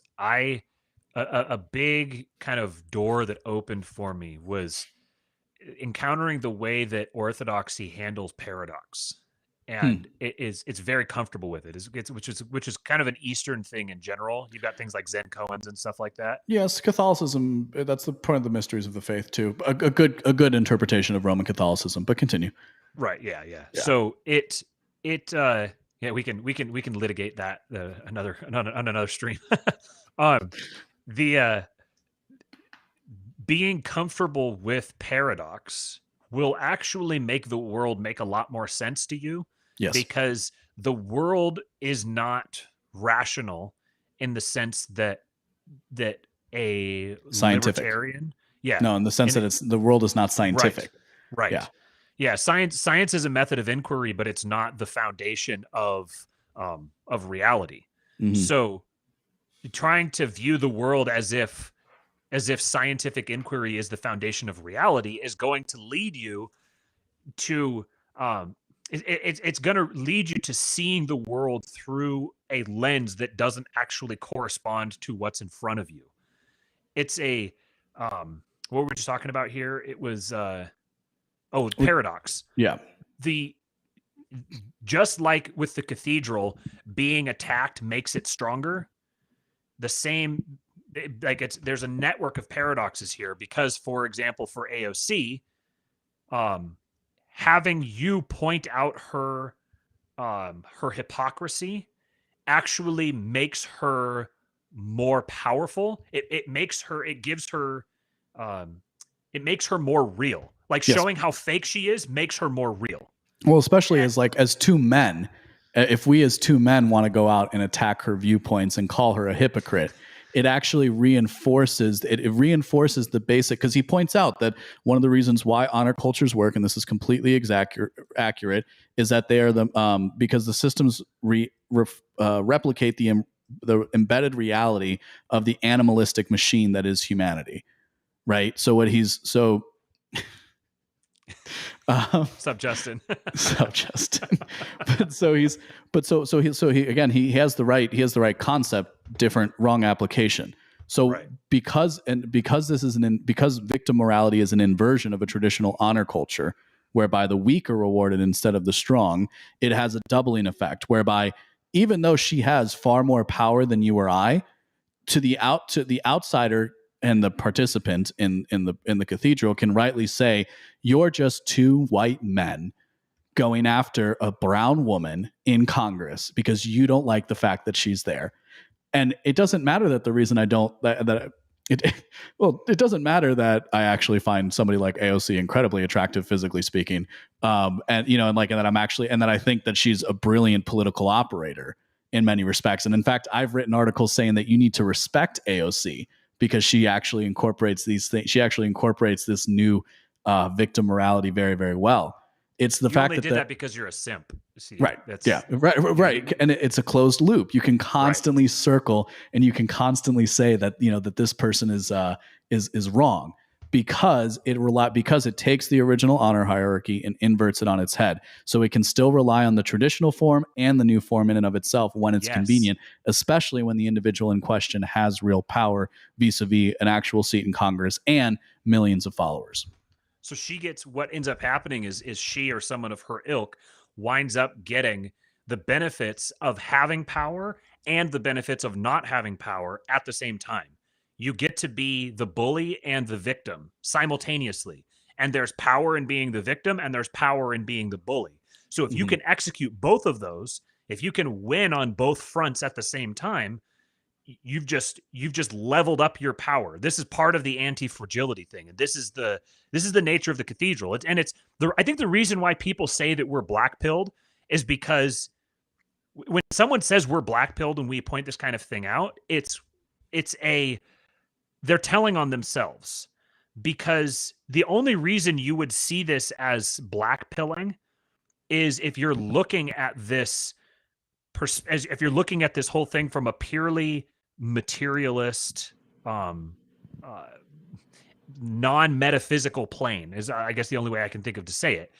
If you assume that all that matters is the outworking of material things in the material world, then yeah, this kind of thing would be very blackpilling. It's like, well, this is like the ultimate boss. How do you defeat the ultimate boss?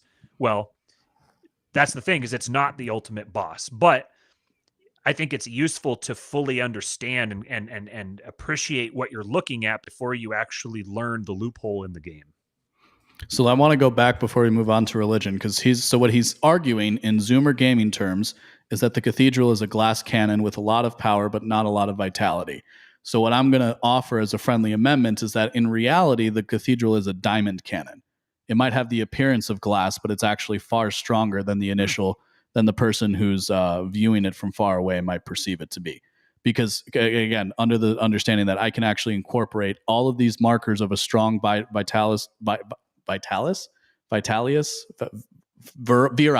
as a strong virile society could incorporate, and they're actually going to incorporate all of these things. So he says, next is religion.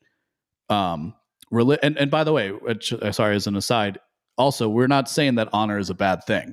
Because what he is trying to point out here is that honorable people will persevere against an immoral system, and that is accurate. So next is religion. Religion is the pursuit of truth under adherence to a higher moral law. Don't like that definition, but let's work our way through. Religion is a perpetual journey that a group of people embark on in order to achieve their heaven, nirvana, etc.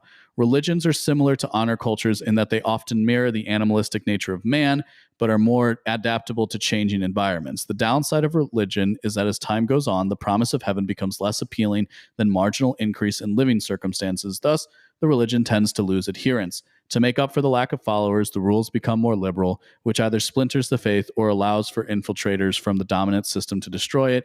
Liberal rules are good for the initial expansion of the faith, but bad for long-term health. The original gate-kept religion has difficulty growing, and unless of a sufficient size like Islam, can be wiped out. I don't think he gets religion right at all. Before we get into that, just to the point of him pointing out religion as something for a virile society, the progressive cathedral incorporates religious practices at full stop. That is the purpose of modern progressivism. We see this in the edition of Juneteenth. We see this in Pride Month. We see this in really Pride Month is the best example of this because it's the most modern imposition, if you will. So again, I think in many and in fact we know the roots of progressivism are tied to the social gospel movement. So we know very well the people who put the pieces in place for progressivism, in fact, understood the power of religion, and we see that in we see even like people like Nancy Pelosi. What was it that she was talking about with Ukraine? When she was talking, well, you should look at us giving billions of dollars to the Ukraine as, Jesus doing something. So I don't remember what she said, but she made some weird reference to the Bible. So they understand the power of religion. They just harness it for their own ends. So again, I think this is to the point of the anti-fragility of the cathedral, which I think is kind of becoming the core of our critique here.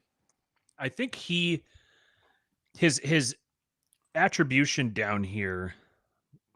And thank you, Cooper. Vital is the word I'm looking for.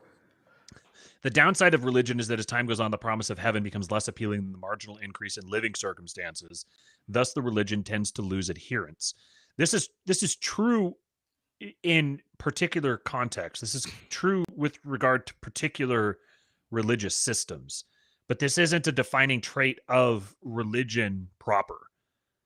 To make up for the lack of followers, the rules become more liberal, which either splinters the faith or allows for infiltrators from the dominant systems to destroy it. Liberal rules are good for initial expansion of the faith, but bad for long-term health.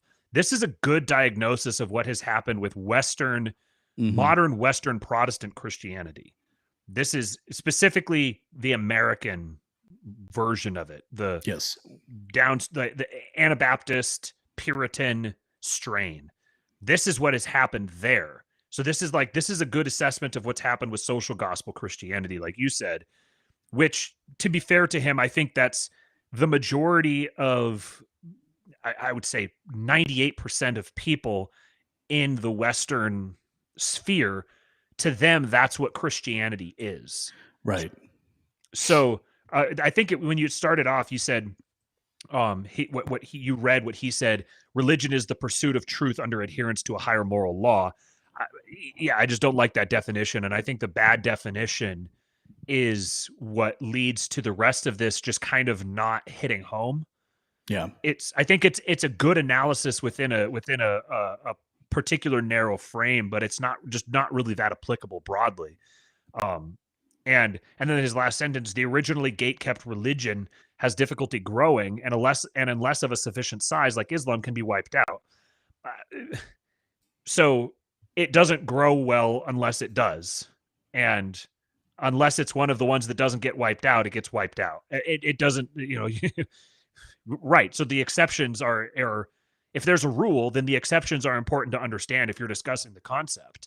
And in the case of religion, you've got there's a particular formula for religions that there's this idea of Lindy, something that's Lindy, which is essentially that something that has lasted for a long time is likely to continue lasting for a long time. Mm-hmm. That if you've seen something that has lasted for a long time, there's probably a really good reason for that. And it's safe to bet that it will continue lasting for a long time because something inherent to it lends itself to longevity. And so there's a collection of religions that have lasted for a long time. And so it's useful to look to those religions specifically and try to understand why those religions have lasted for a long time. Something like Islam or Roman Catholicism or Orthodox Christianity, or, to be fair, Hinduism, Buddhism, Baha'i, Some of these faiths, Zoroastrianism, some of these have lasted for a really long time. Mm-hmm. The reason is that truth is true. And the closer you are to the truth, the more likely you are to exist. Yep. Because truth exists. So there's some pretty deep metaphysical principles in this notion. But we've already gone pretty long here. We want to get through this. So I'll just leave it there. Do you have anything else you want to add on that front? No, because I think you bring up a good point though, that he's probably looking at Protestant religions and seeing how those can easily fail, whereas I just don't operate from that perspective because I come from a Catholic background. So literally, my church is the one that started it all. Right. Okay. I also just thought I wanted to point out here. I don't think he did this necessarily, but just in general, I want to make the point that people will say something along the lines of the modern American regime capitalizes on principles of Protestant Christianity and then uses them for its own purposes.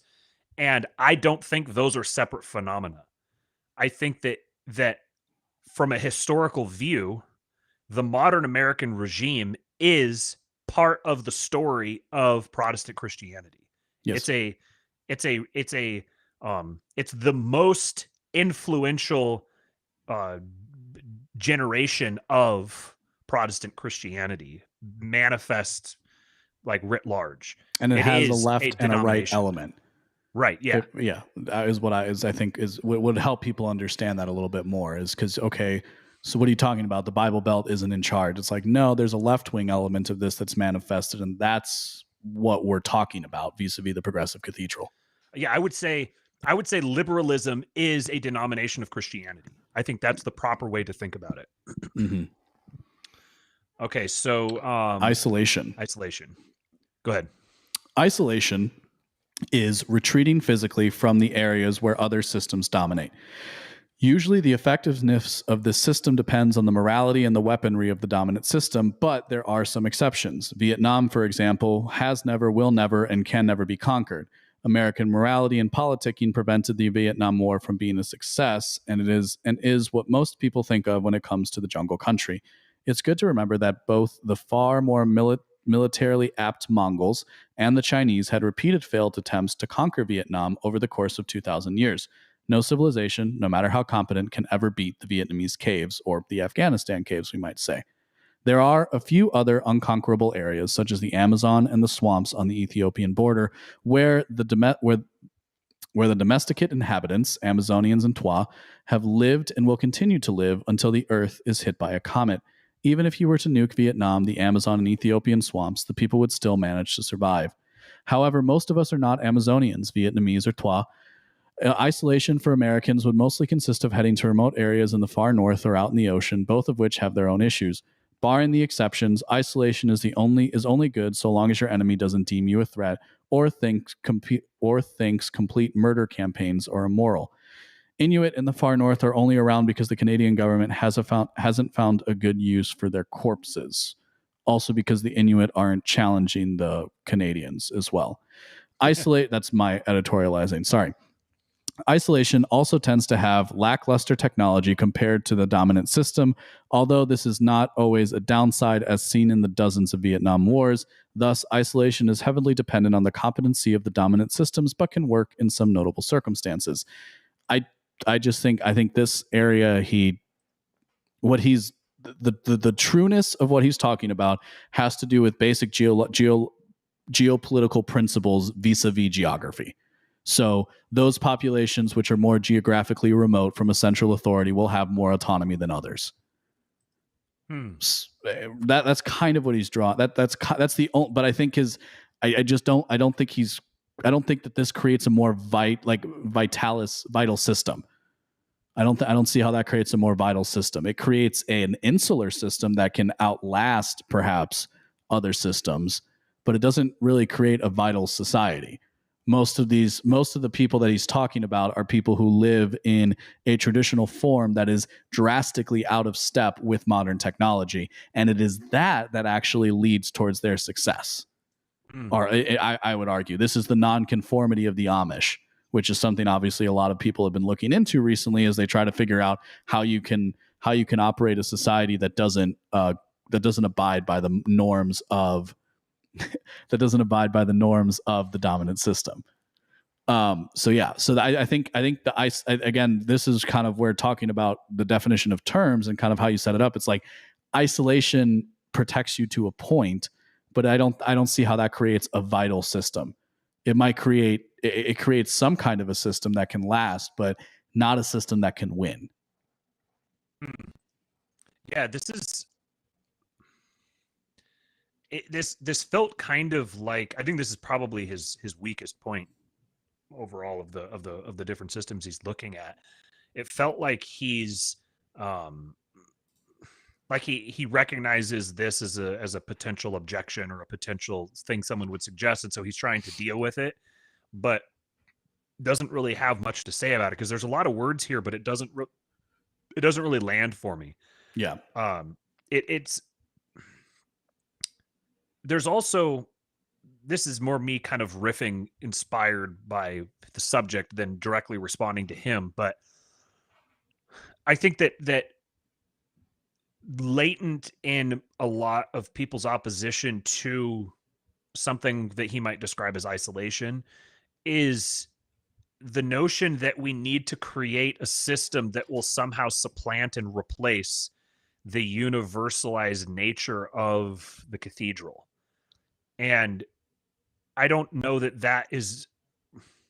that's necessarily necessary, or at least I don't think that everybody needs to be focused on that. Like your goal here, this is kind of akin to pick on the punching bag. This is kind of akin to like with the LPMC saying, well, we need to have a national campaign and we need to operate at the national level. Well, no, that doesn't follow. It doesn't follow necessarily that that the best way to approach this is to try to come up with a national solution because we have a national problem.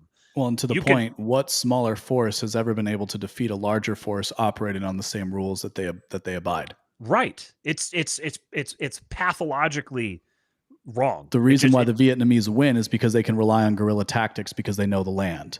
Right. The reason why the Afghanis win are largely the same. Same reasons. And at the same time, there's this concept called a Pyrrhic victory, where you can quote unquote win, but you're much worse off for having won. I mean, Vietnam today is not better off than Vietnam before the 60s and 70s. And now it's effectively not even a sovereign nation anymore to the extent that a sovereign nation can exist. Same with Afghanistan. They may have won, but the price of winning was astronomical. So if you have this very kind of surface level, I'm not saying this guy's being surface level, but just kind of speaking generally, if you have this kind of surface level analysis where it's really just kind of bimodal, win or lose, and you're just focused on winning, and winning means supplanting your enemy, then I think it leads people to a lot of really bad tactics or even bad strategy, because your goal here shouldn't necessarily be just win. For the average family, retreating to Montana could be a perfectly viable solution. That's a solution that's very appealing to me. I would love to be able to move to Montana, get a bunch of land out there, and have some chickens and some cows and some goats and grow a lot of our own food and just live our lives out in peace there. I don't need to solve problems for the rest of the nation. I don't, and this isn't me saying, fuck y'all, I'm going to take care of mine, but fuck y'all, I'm going to take care of mine. First and foremost. Once I've got mine taken care of, then I can set my mind toward trying to solve problems for other people. But this is actually a principle of responsible use of power. If you can't responsibly use power at your own local personal level, then you have no business getting involved in a national level fight or even a state level fight. Start in your own home, get your own shit in order, and then you can start looking beyond that. But I see this in the people who position themselves as opponents to globalism. I see the same global instinct that every single thing, like if a solution doesn't solve problems at the global level, then it has to be thrown out. It's just it never gets off the ground. No, people will never consider it because, it's like, well, stop being poor. Oh, well, there'll still be taxation and kids being bombed in Yemen if I stop being poor. All right, well, fuck me then. Yeah, it's confusing. Yeah, it's just a confusion of thought, and in fact, that thought is introduced, right? So if I can't solve for everything, then I can't do anything. It's you understand whenever you actually start to, because there's like a transitionary period I think most of us have in our lives where we just kind of get a job to make money.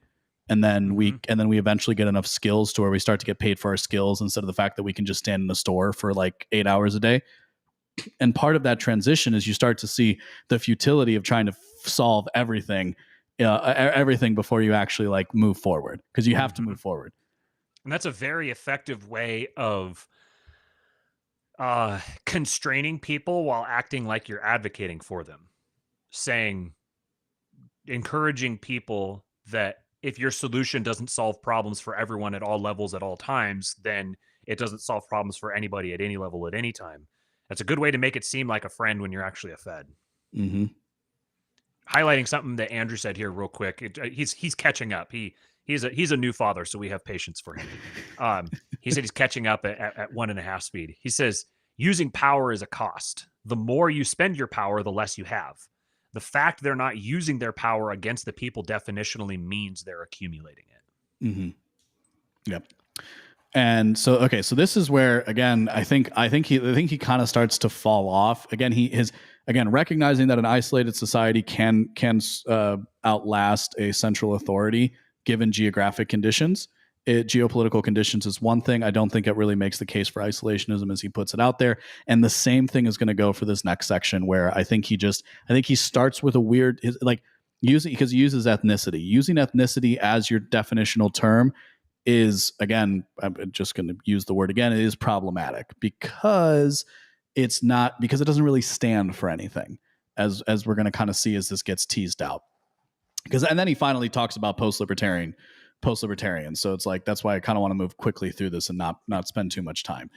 The next system is ethnicity. The mere mention of ethnicity as a system should make those who still hold assemblism to cast it to the fires of Mordor, which is fair enough. Ethnicity has been and continues to be the dominant system in the Middle East, Judaism, Africa, Asia, and the ever so reviled populist uprisings across Europe. Despite both genocided and genociders, the Jews maintain a strong family bonds in the various permutations. With the exception of Spain, the countries which became Arabic before the fall of the original caliphates remain Arabic, despite the clear physical differences between a Moroccan and a Saudi. In Europe, ethnic ties divide most of the East, while even in the Anglosphere, ethnicities divide Great Britain no matter how much Londoners deny it. Over in China, the Han started in the Han River Valley, have stayed in the Han River Valley, and before expanding, make extreme efforts to turn the newly conquered Sullan people into more Han before accepting them into Chinese society.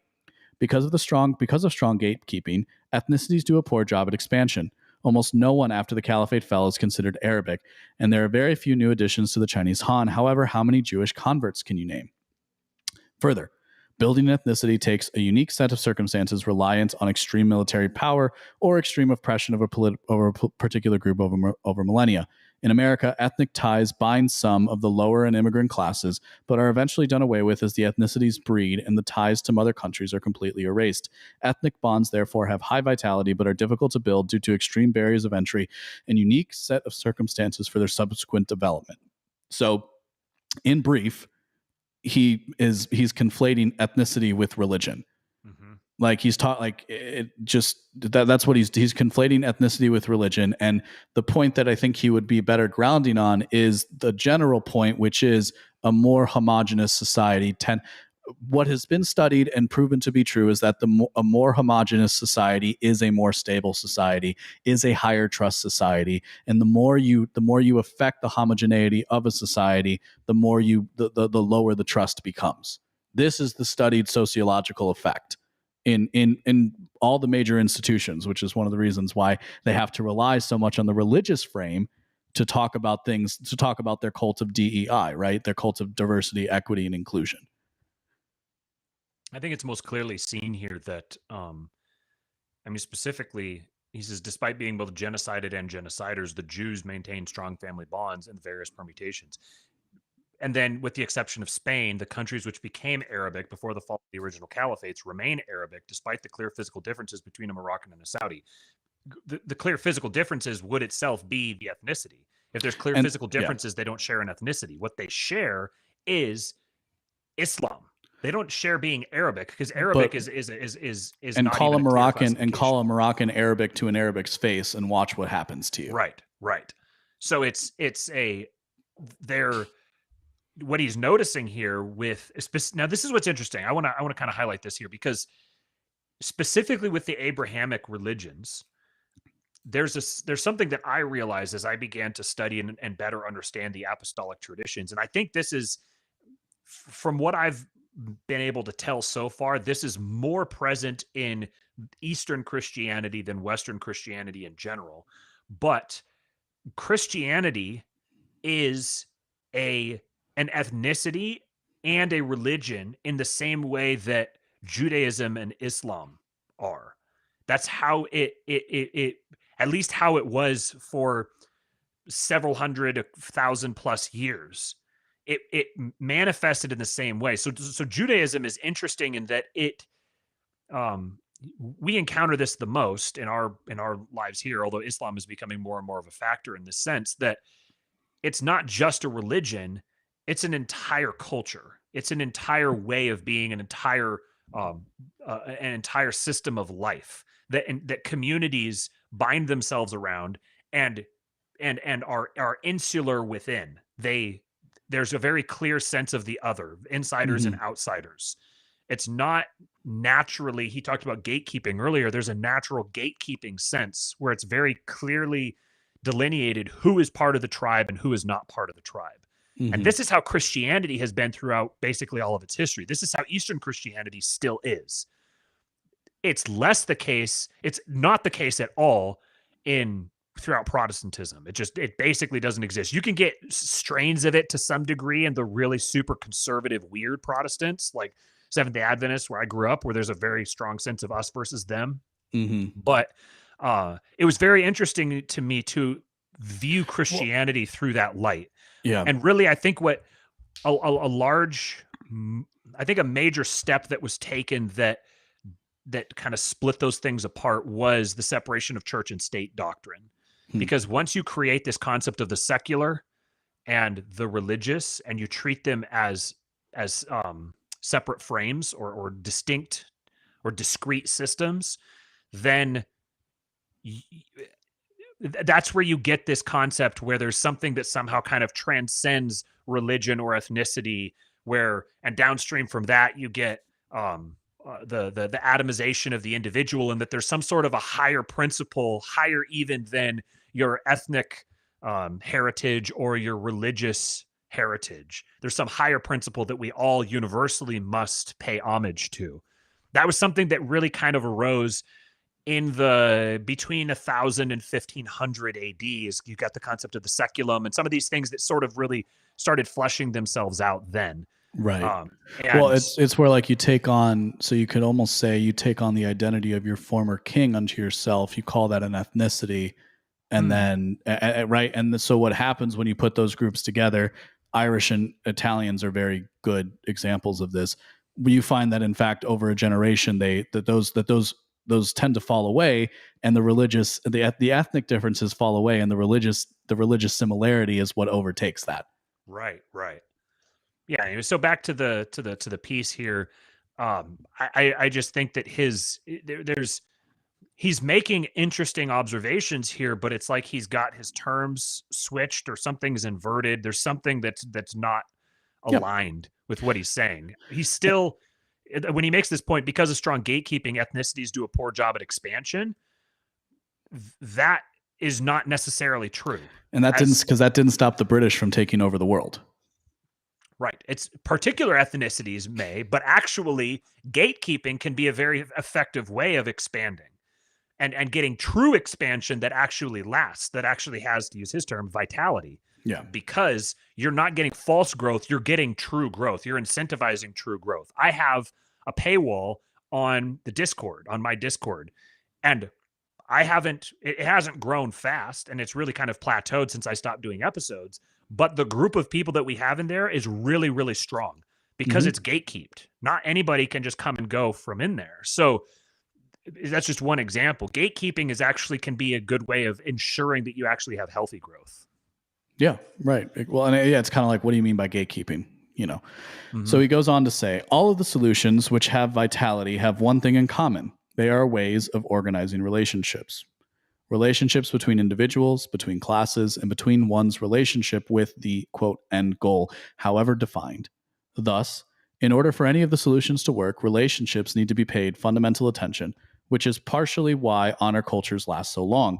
They follow the pre-built structures in the human psyche for relationships, however harsh that may seem, I would argue. He says may be. Even deeper, relationships need at least one individual to function. I don't think that's accurate. So the thing which must also be improved is the individuals in a given relationship. But none of these things are separate, and providing emphasis to one over the other is idiotic. That I agree with. But a relationship, by definition, needs two. And two implies three. Even okay, let me look at this again. Even deeper, relationships need at least one individual to function. Yeah, I would say they need at least one individual to exist. It's not to function. It's to you don't have a relationship between one. A one is by definition a parasocial relationship. Right.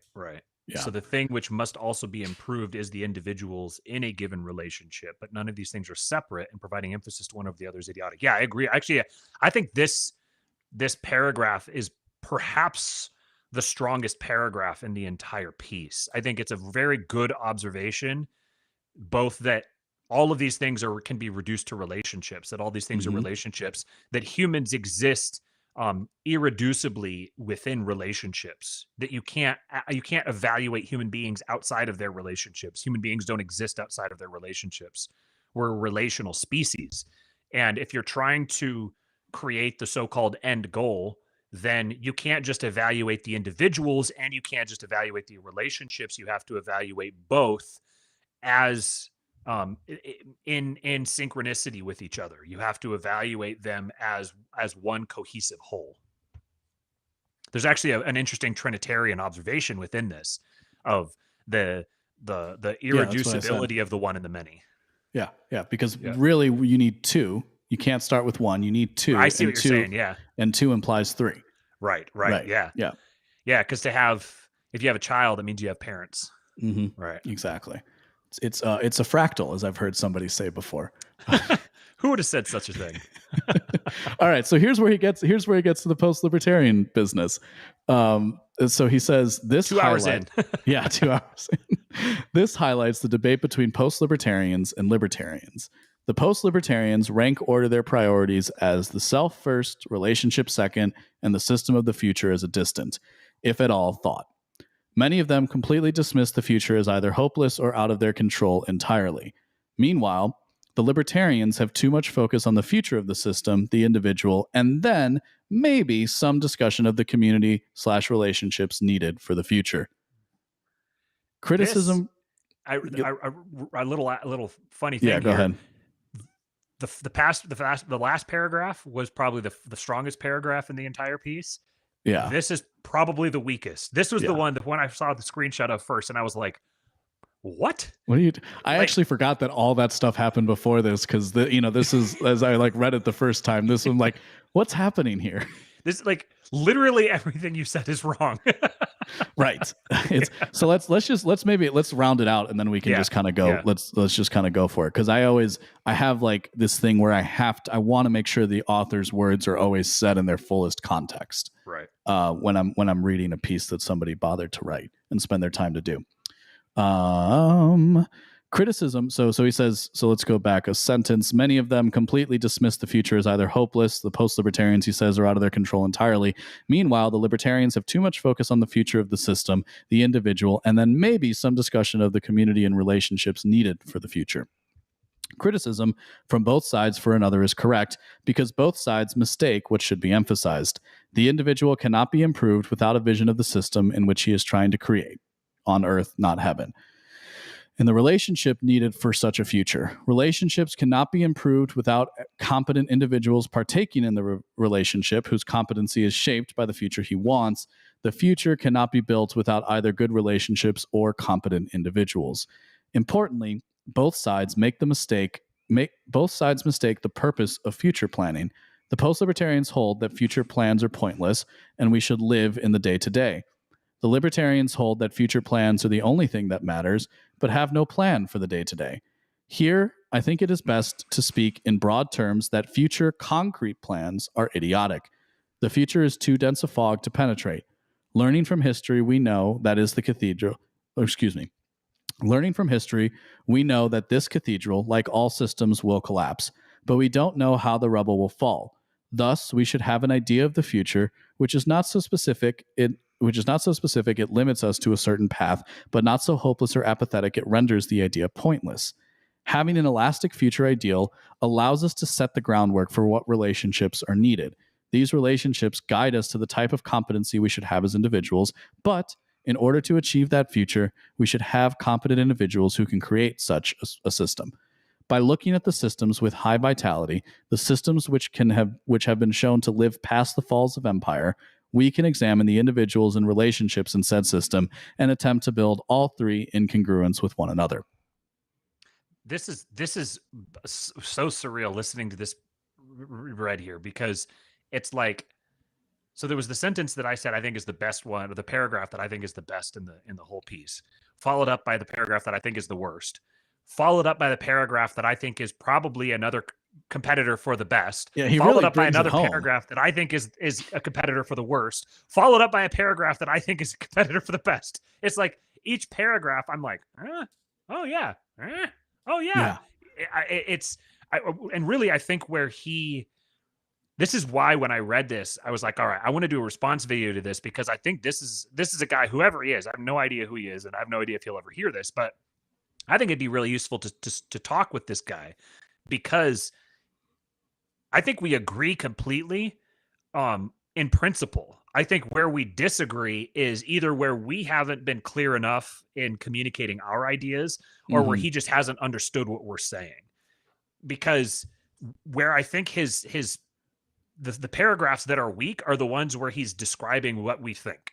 Right. And it's like, that's literally diametrically opposed to what we think. So he says, post-libertarians rank order their priorities as the self first, relationship second, and the system of the future as a distant, if at all, thought. No. And many dismiss the future as either hopeless or out of their control entirely. Literally the exact opposite of my perspective, at least. Yeah. I guess maybe not the opposite, because he says self first, relationship second, and system of the future is a distant, if at all, thought.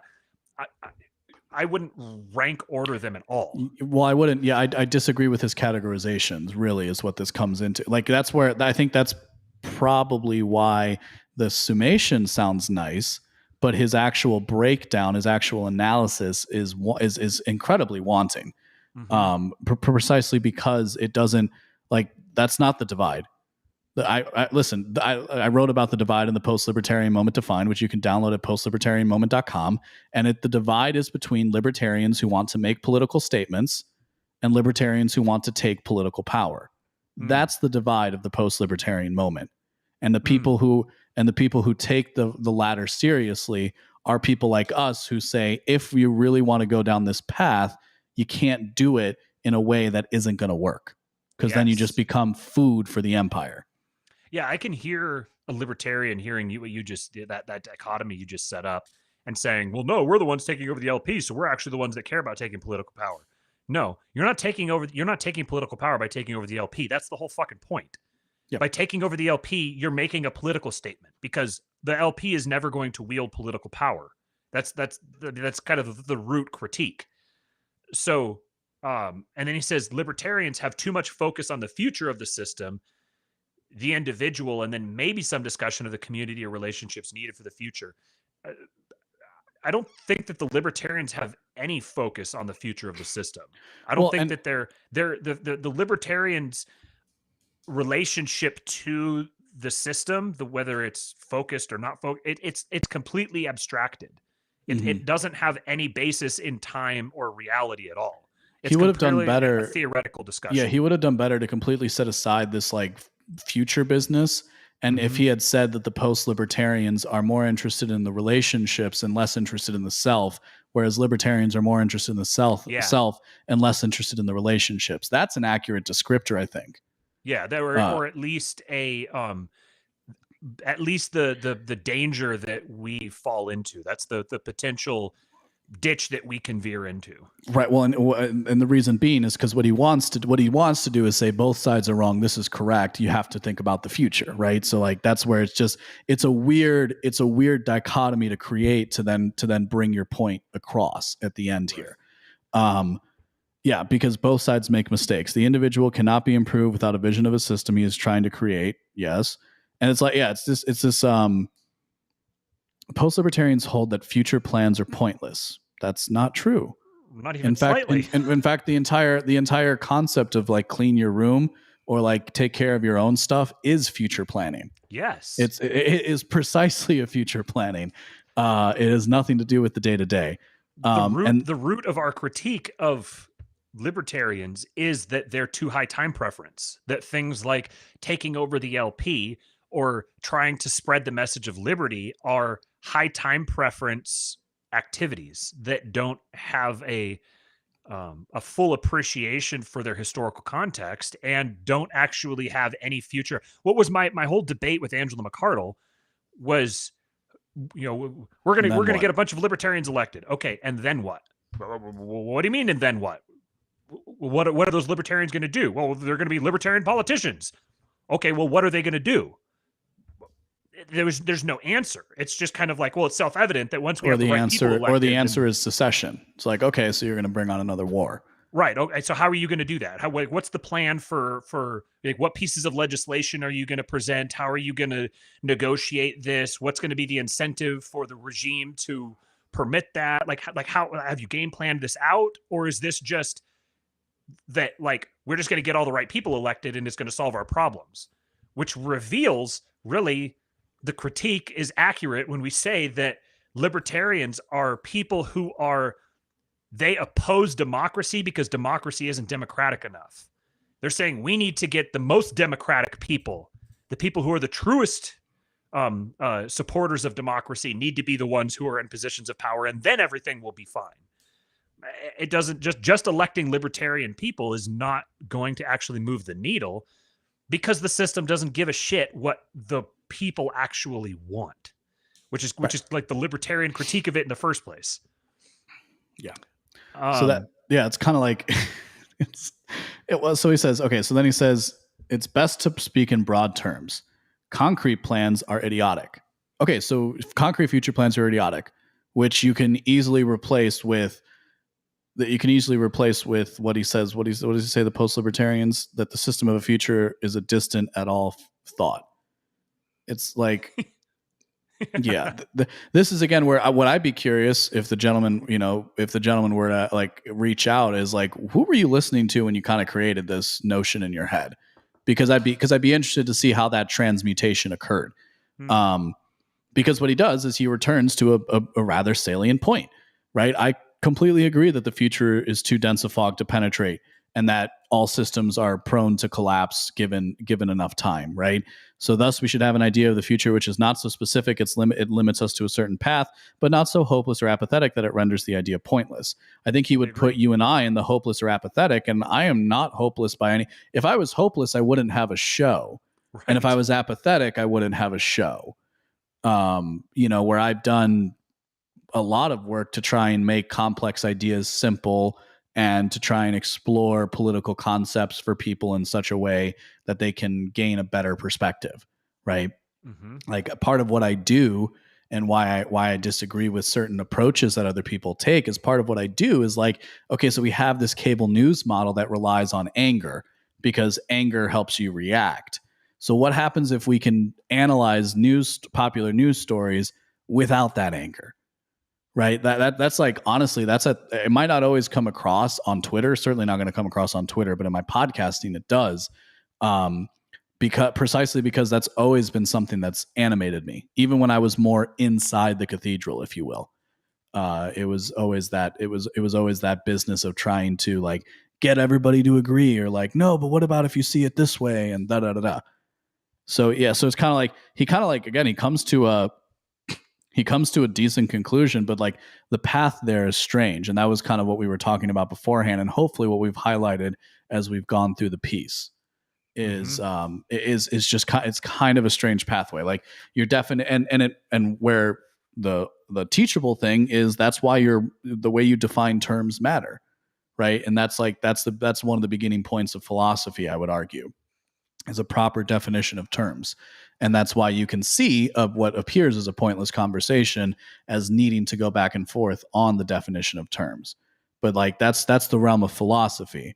What religion does is it provides you answers. It's a much better definition of religion than what he has. Religion is something that provides you answers. Ethnicity is something you are born into. It's something that it's something that's taken for granted as part of your identity. The modern way in which we interpret ethnicity is particularly convoluted, especially in America. But that doesn't change, like, kind of to what you were pointing out with like what matters more, your particular European identity or your religious identity that you take on top of that. For most people, it's going to be religion. Certainly for Christians, it's more religion. Islam, you don't see this as much, but you do see it. You do see it across Christianity. That a nominal, you usually see nominal. If somebody's nominally Christian, you're willing to accept them as a brother more so than you are in conflicting religious communities in Islam. So, and again, maybe that's just that could be a factor of time too, because the problem with ethnicity as well is that by definition, ethnicities are isolated from each other. So there's the French, and there's the Italians, and then there's Sri Lankans, and then there's people from Nepal, and those are all ethnicities. So it's like, yeah, so that's where your terms kind of fall apart a little bit. To be with all due respect, I want to highlight some of the good stuff that I think he said here as we start to wrap. He said, I'll just kind of pick and choose from a couple of these paragraphs where he's going like good paragraph, bad paragraph, good paragraph, bad paragraph. We'll go from the good paragraphs. He said, the individual cannot be improved without a vision of the system in which he is trying to create on earth, not heaven. Get that in a sec. Without a vision of the system in which he is trying to create and the relationships needed for such a future. So he's pointing out that there is the individual, there is the relationships, and then there is the system, which is the relationship of relationships. And I think this is I like the way he's thinking about this. I think this is a useful framework to work from, because now you have three discrete but irreducibly complex ideas that all have to be optimized simultaneously, and they all presume the other. The relationship presumes the system and the individual. The individual presumes the relationship and the system. The system presumes the relationship and the individual. They all are inseparable.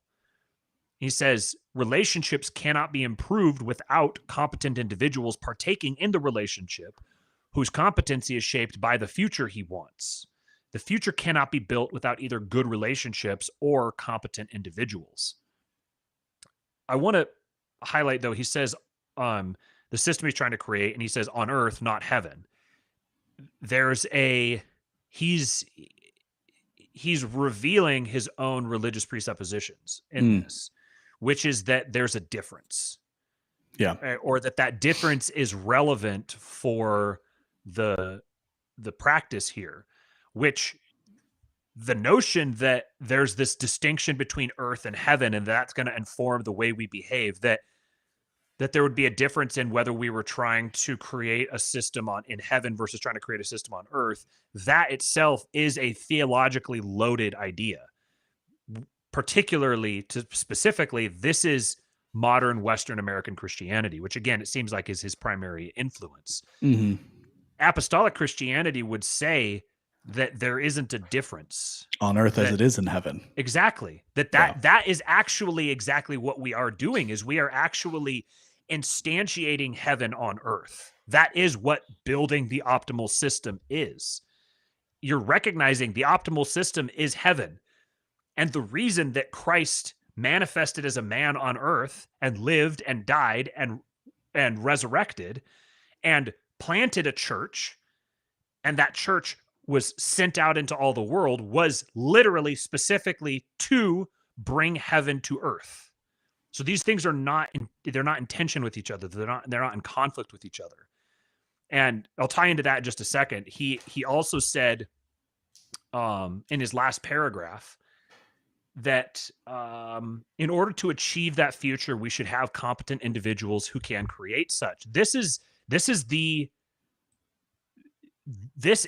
part of the post-libertarian ethos here, which is that if you're going to focus on the individual in conflict with the system, you're not going to get either. That they have to be taken together, and you have to have a competent system. You have to have competent individuals. You can't be an incompetent individual and build a competent system.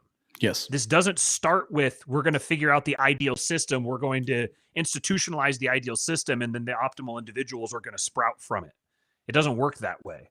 It starts with inward focus on yourself, optimizing yourself as an individual within the proper frame, using the proper tools, and the proper system will naturally be born out of that. And his last sentence, he says, by looking at the systems with high vitality, the systems which have been shown to live past the fall of empires, we can examine the individuals and relationships in said system and attempt to build all three in congruence with one another.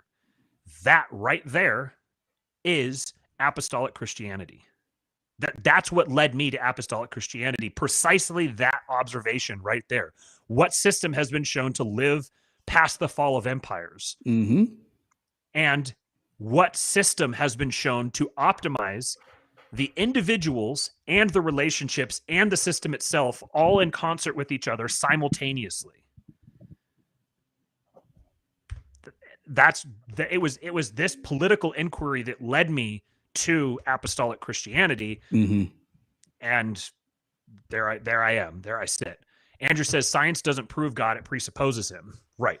This is part of the philosophical exercise. We called it pedantry earlier, but this is what it is. The philosophical exercise of getting your terms right. Yes. Is you're attempting to discover the truth, which means who is the truth? The truth is not a thing. The truth is a person. He said, I am the way, the truth, and the life. If you're getting your terms right, that means you are looking as closely to directly at the truth as you possibly can.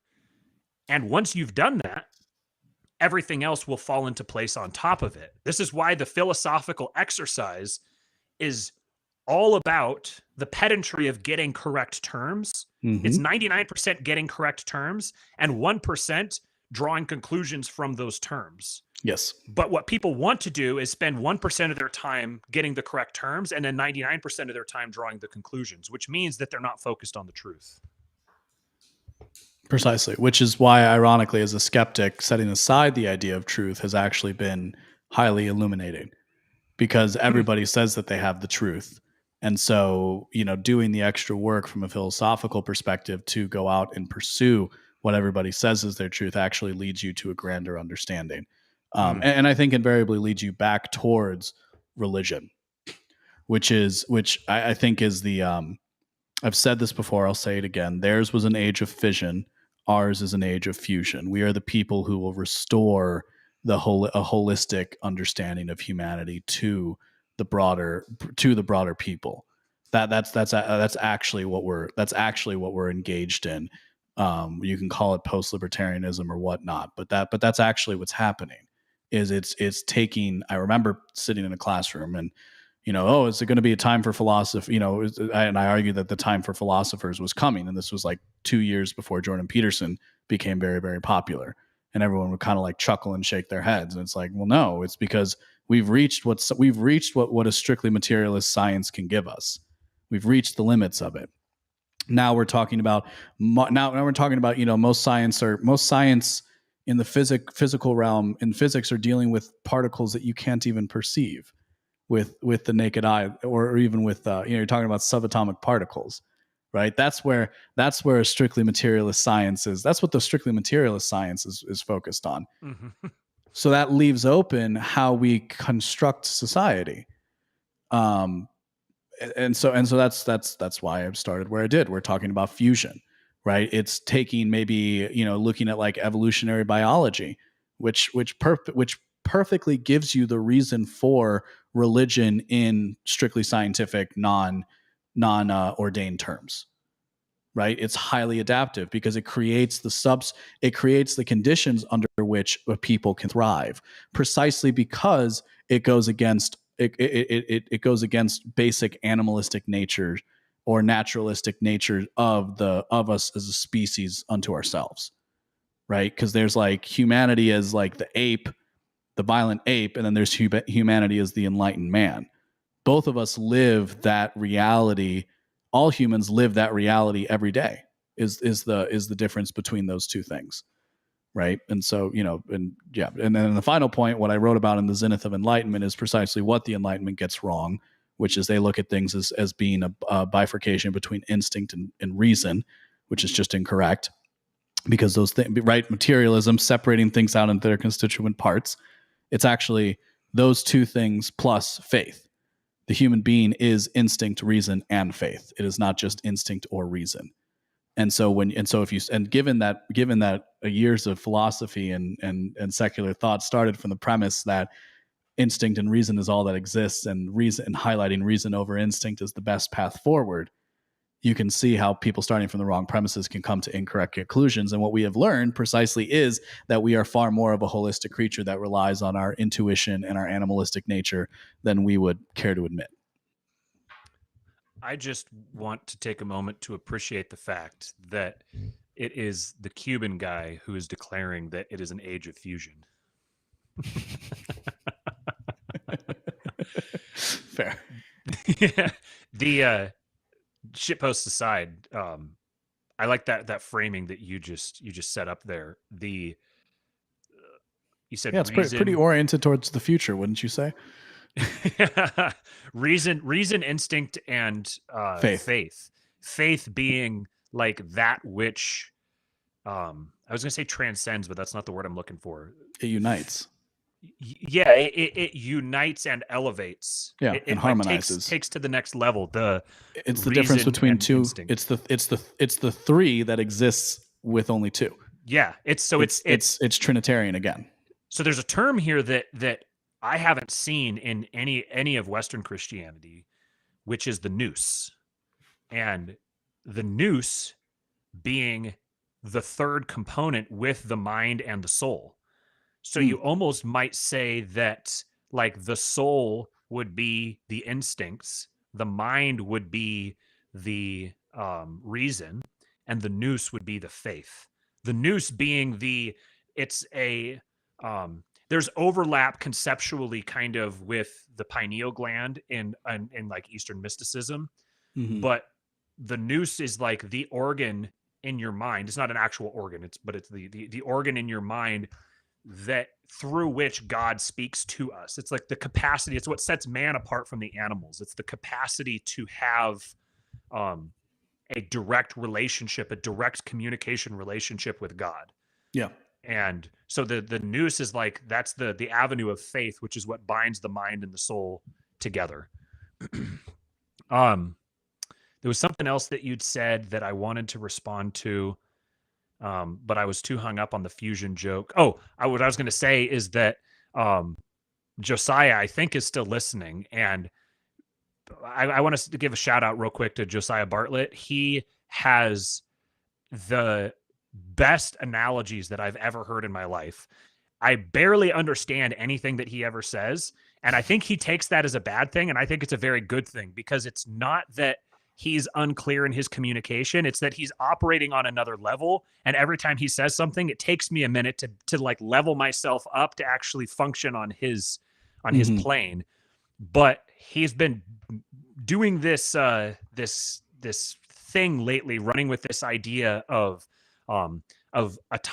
atoms and stuff on the atomic level, and the relationship, to get meta here, the relationship between the relationships between atomic particles and the relationships between humans and human societies, and that this is a fractal. What he says is that each lower part participates in a higher order. Yes. And so he starts from the subatomic. We actually walked through his cosmology on my show at beenawake.com. Really? So yeah. The interview I did with him was basically just him giving me his entire cosmology and my attempt to reinterpret it in real time. Okay, well, I know what I'm going to be listening to next. I just wanted to make sure that he's here and that he got the analogy that you made with the age of leaving the age of fission and entering the age of fusion in the conceptual space, and the parallel with actual like science and like nuclear fusion and fission. And the parallel with fission in the nuclear sense and deconstruction and the consequences of deconstructing and then exploding and then fusing. I want to make sure that got into his steel trap of a brain so that he can make cool ideas for me to feed on later. Anyways, Cooper doesn't like it. He doesn't like it when we compliment Josiah. Don't worry, Cooper. I'll compliment you next time. Anyways, we're coming up on 2.5 hours here. This was great. I really enjoyed this. It's fun getting back in the saddle. And I've got people sending me messages now wanting to fight with me, so I need to go address those. And it is 4th of July. Happy Treason Day to everyone out there. I appreciate all of you. Thanks, LB, for showing up here. Do you have any closing thoughts? Anything else you want to add? If you guys haven't visited beenawake.com, subscribe with your email address. Plenty more to come there because despite some comments to the contrary, I will not be stopping what I do anytime soon. Yes. Same here. There's more coming. There's more coming. Thanks for bearing with me, folks. You can follow me on Twitter at RealKingPilled, and you can join our Discord. Just go to the Kingpilled subscribestar.com/Kingpilled, and the Discord is a great place. We have a lot of fun in there. It is paywalled, like I said. If you don't want to pay for it, that's fine. Won't hold it against you. But I hear from a number of people in there that it's very worthwhile to them. We've got great conversations. We do periodic voice chats where we just sit down and there's a handful of a half a dozen guys that just sit here and just talk about stuff like this for the fun of it. So if that's appealing to you, feel free to go become a supporter on Subscribestar and join up with us there. And then like this stream, share it, please get it out there, subscribe to the show, and we will see you guys next time. Toodaloo.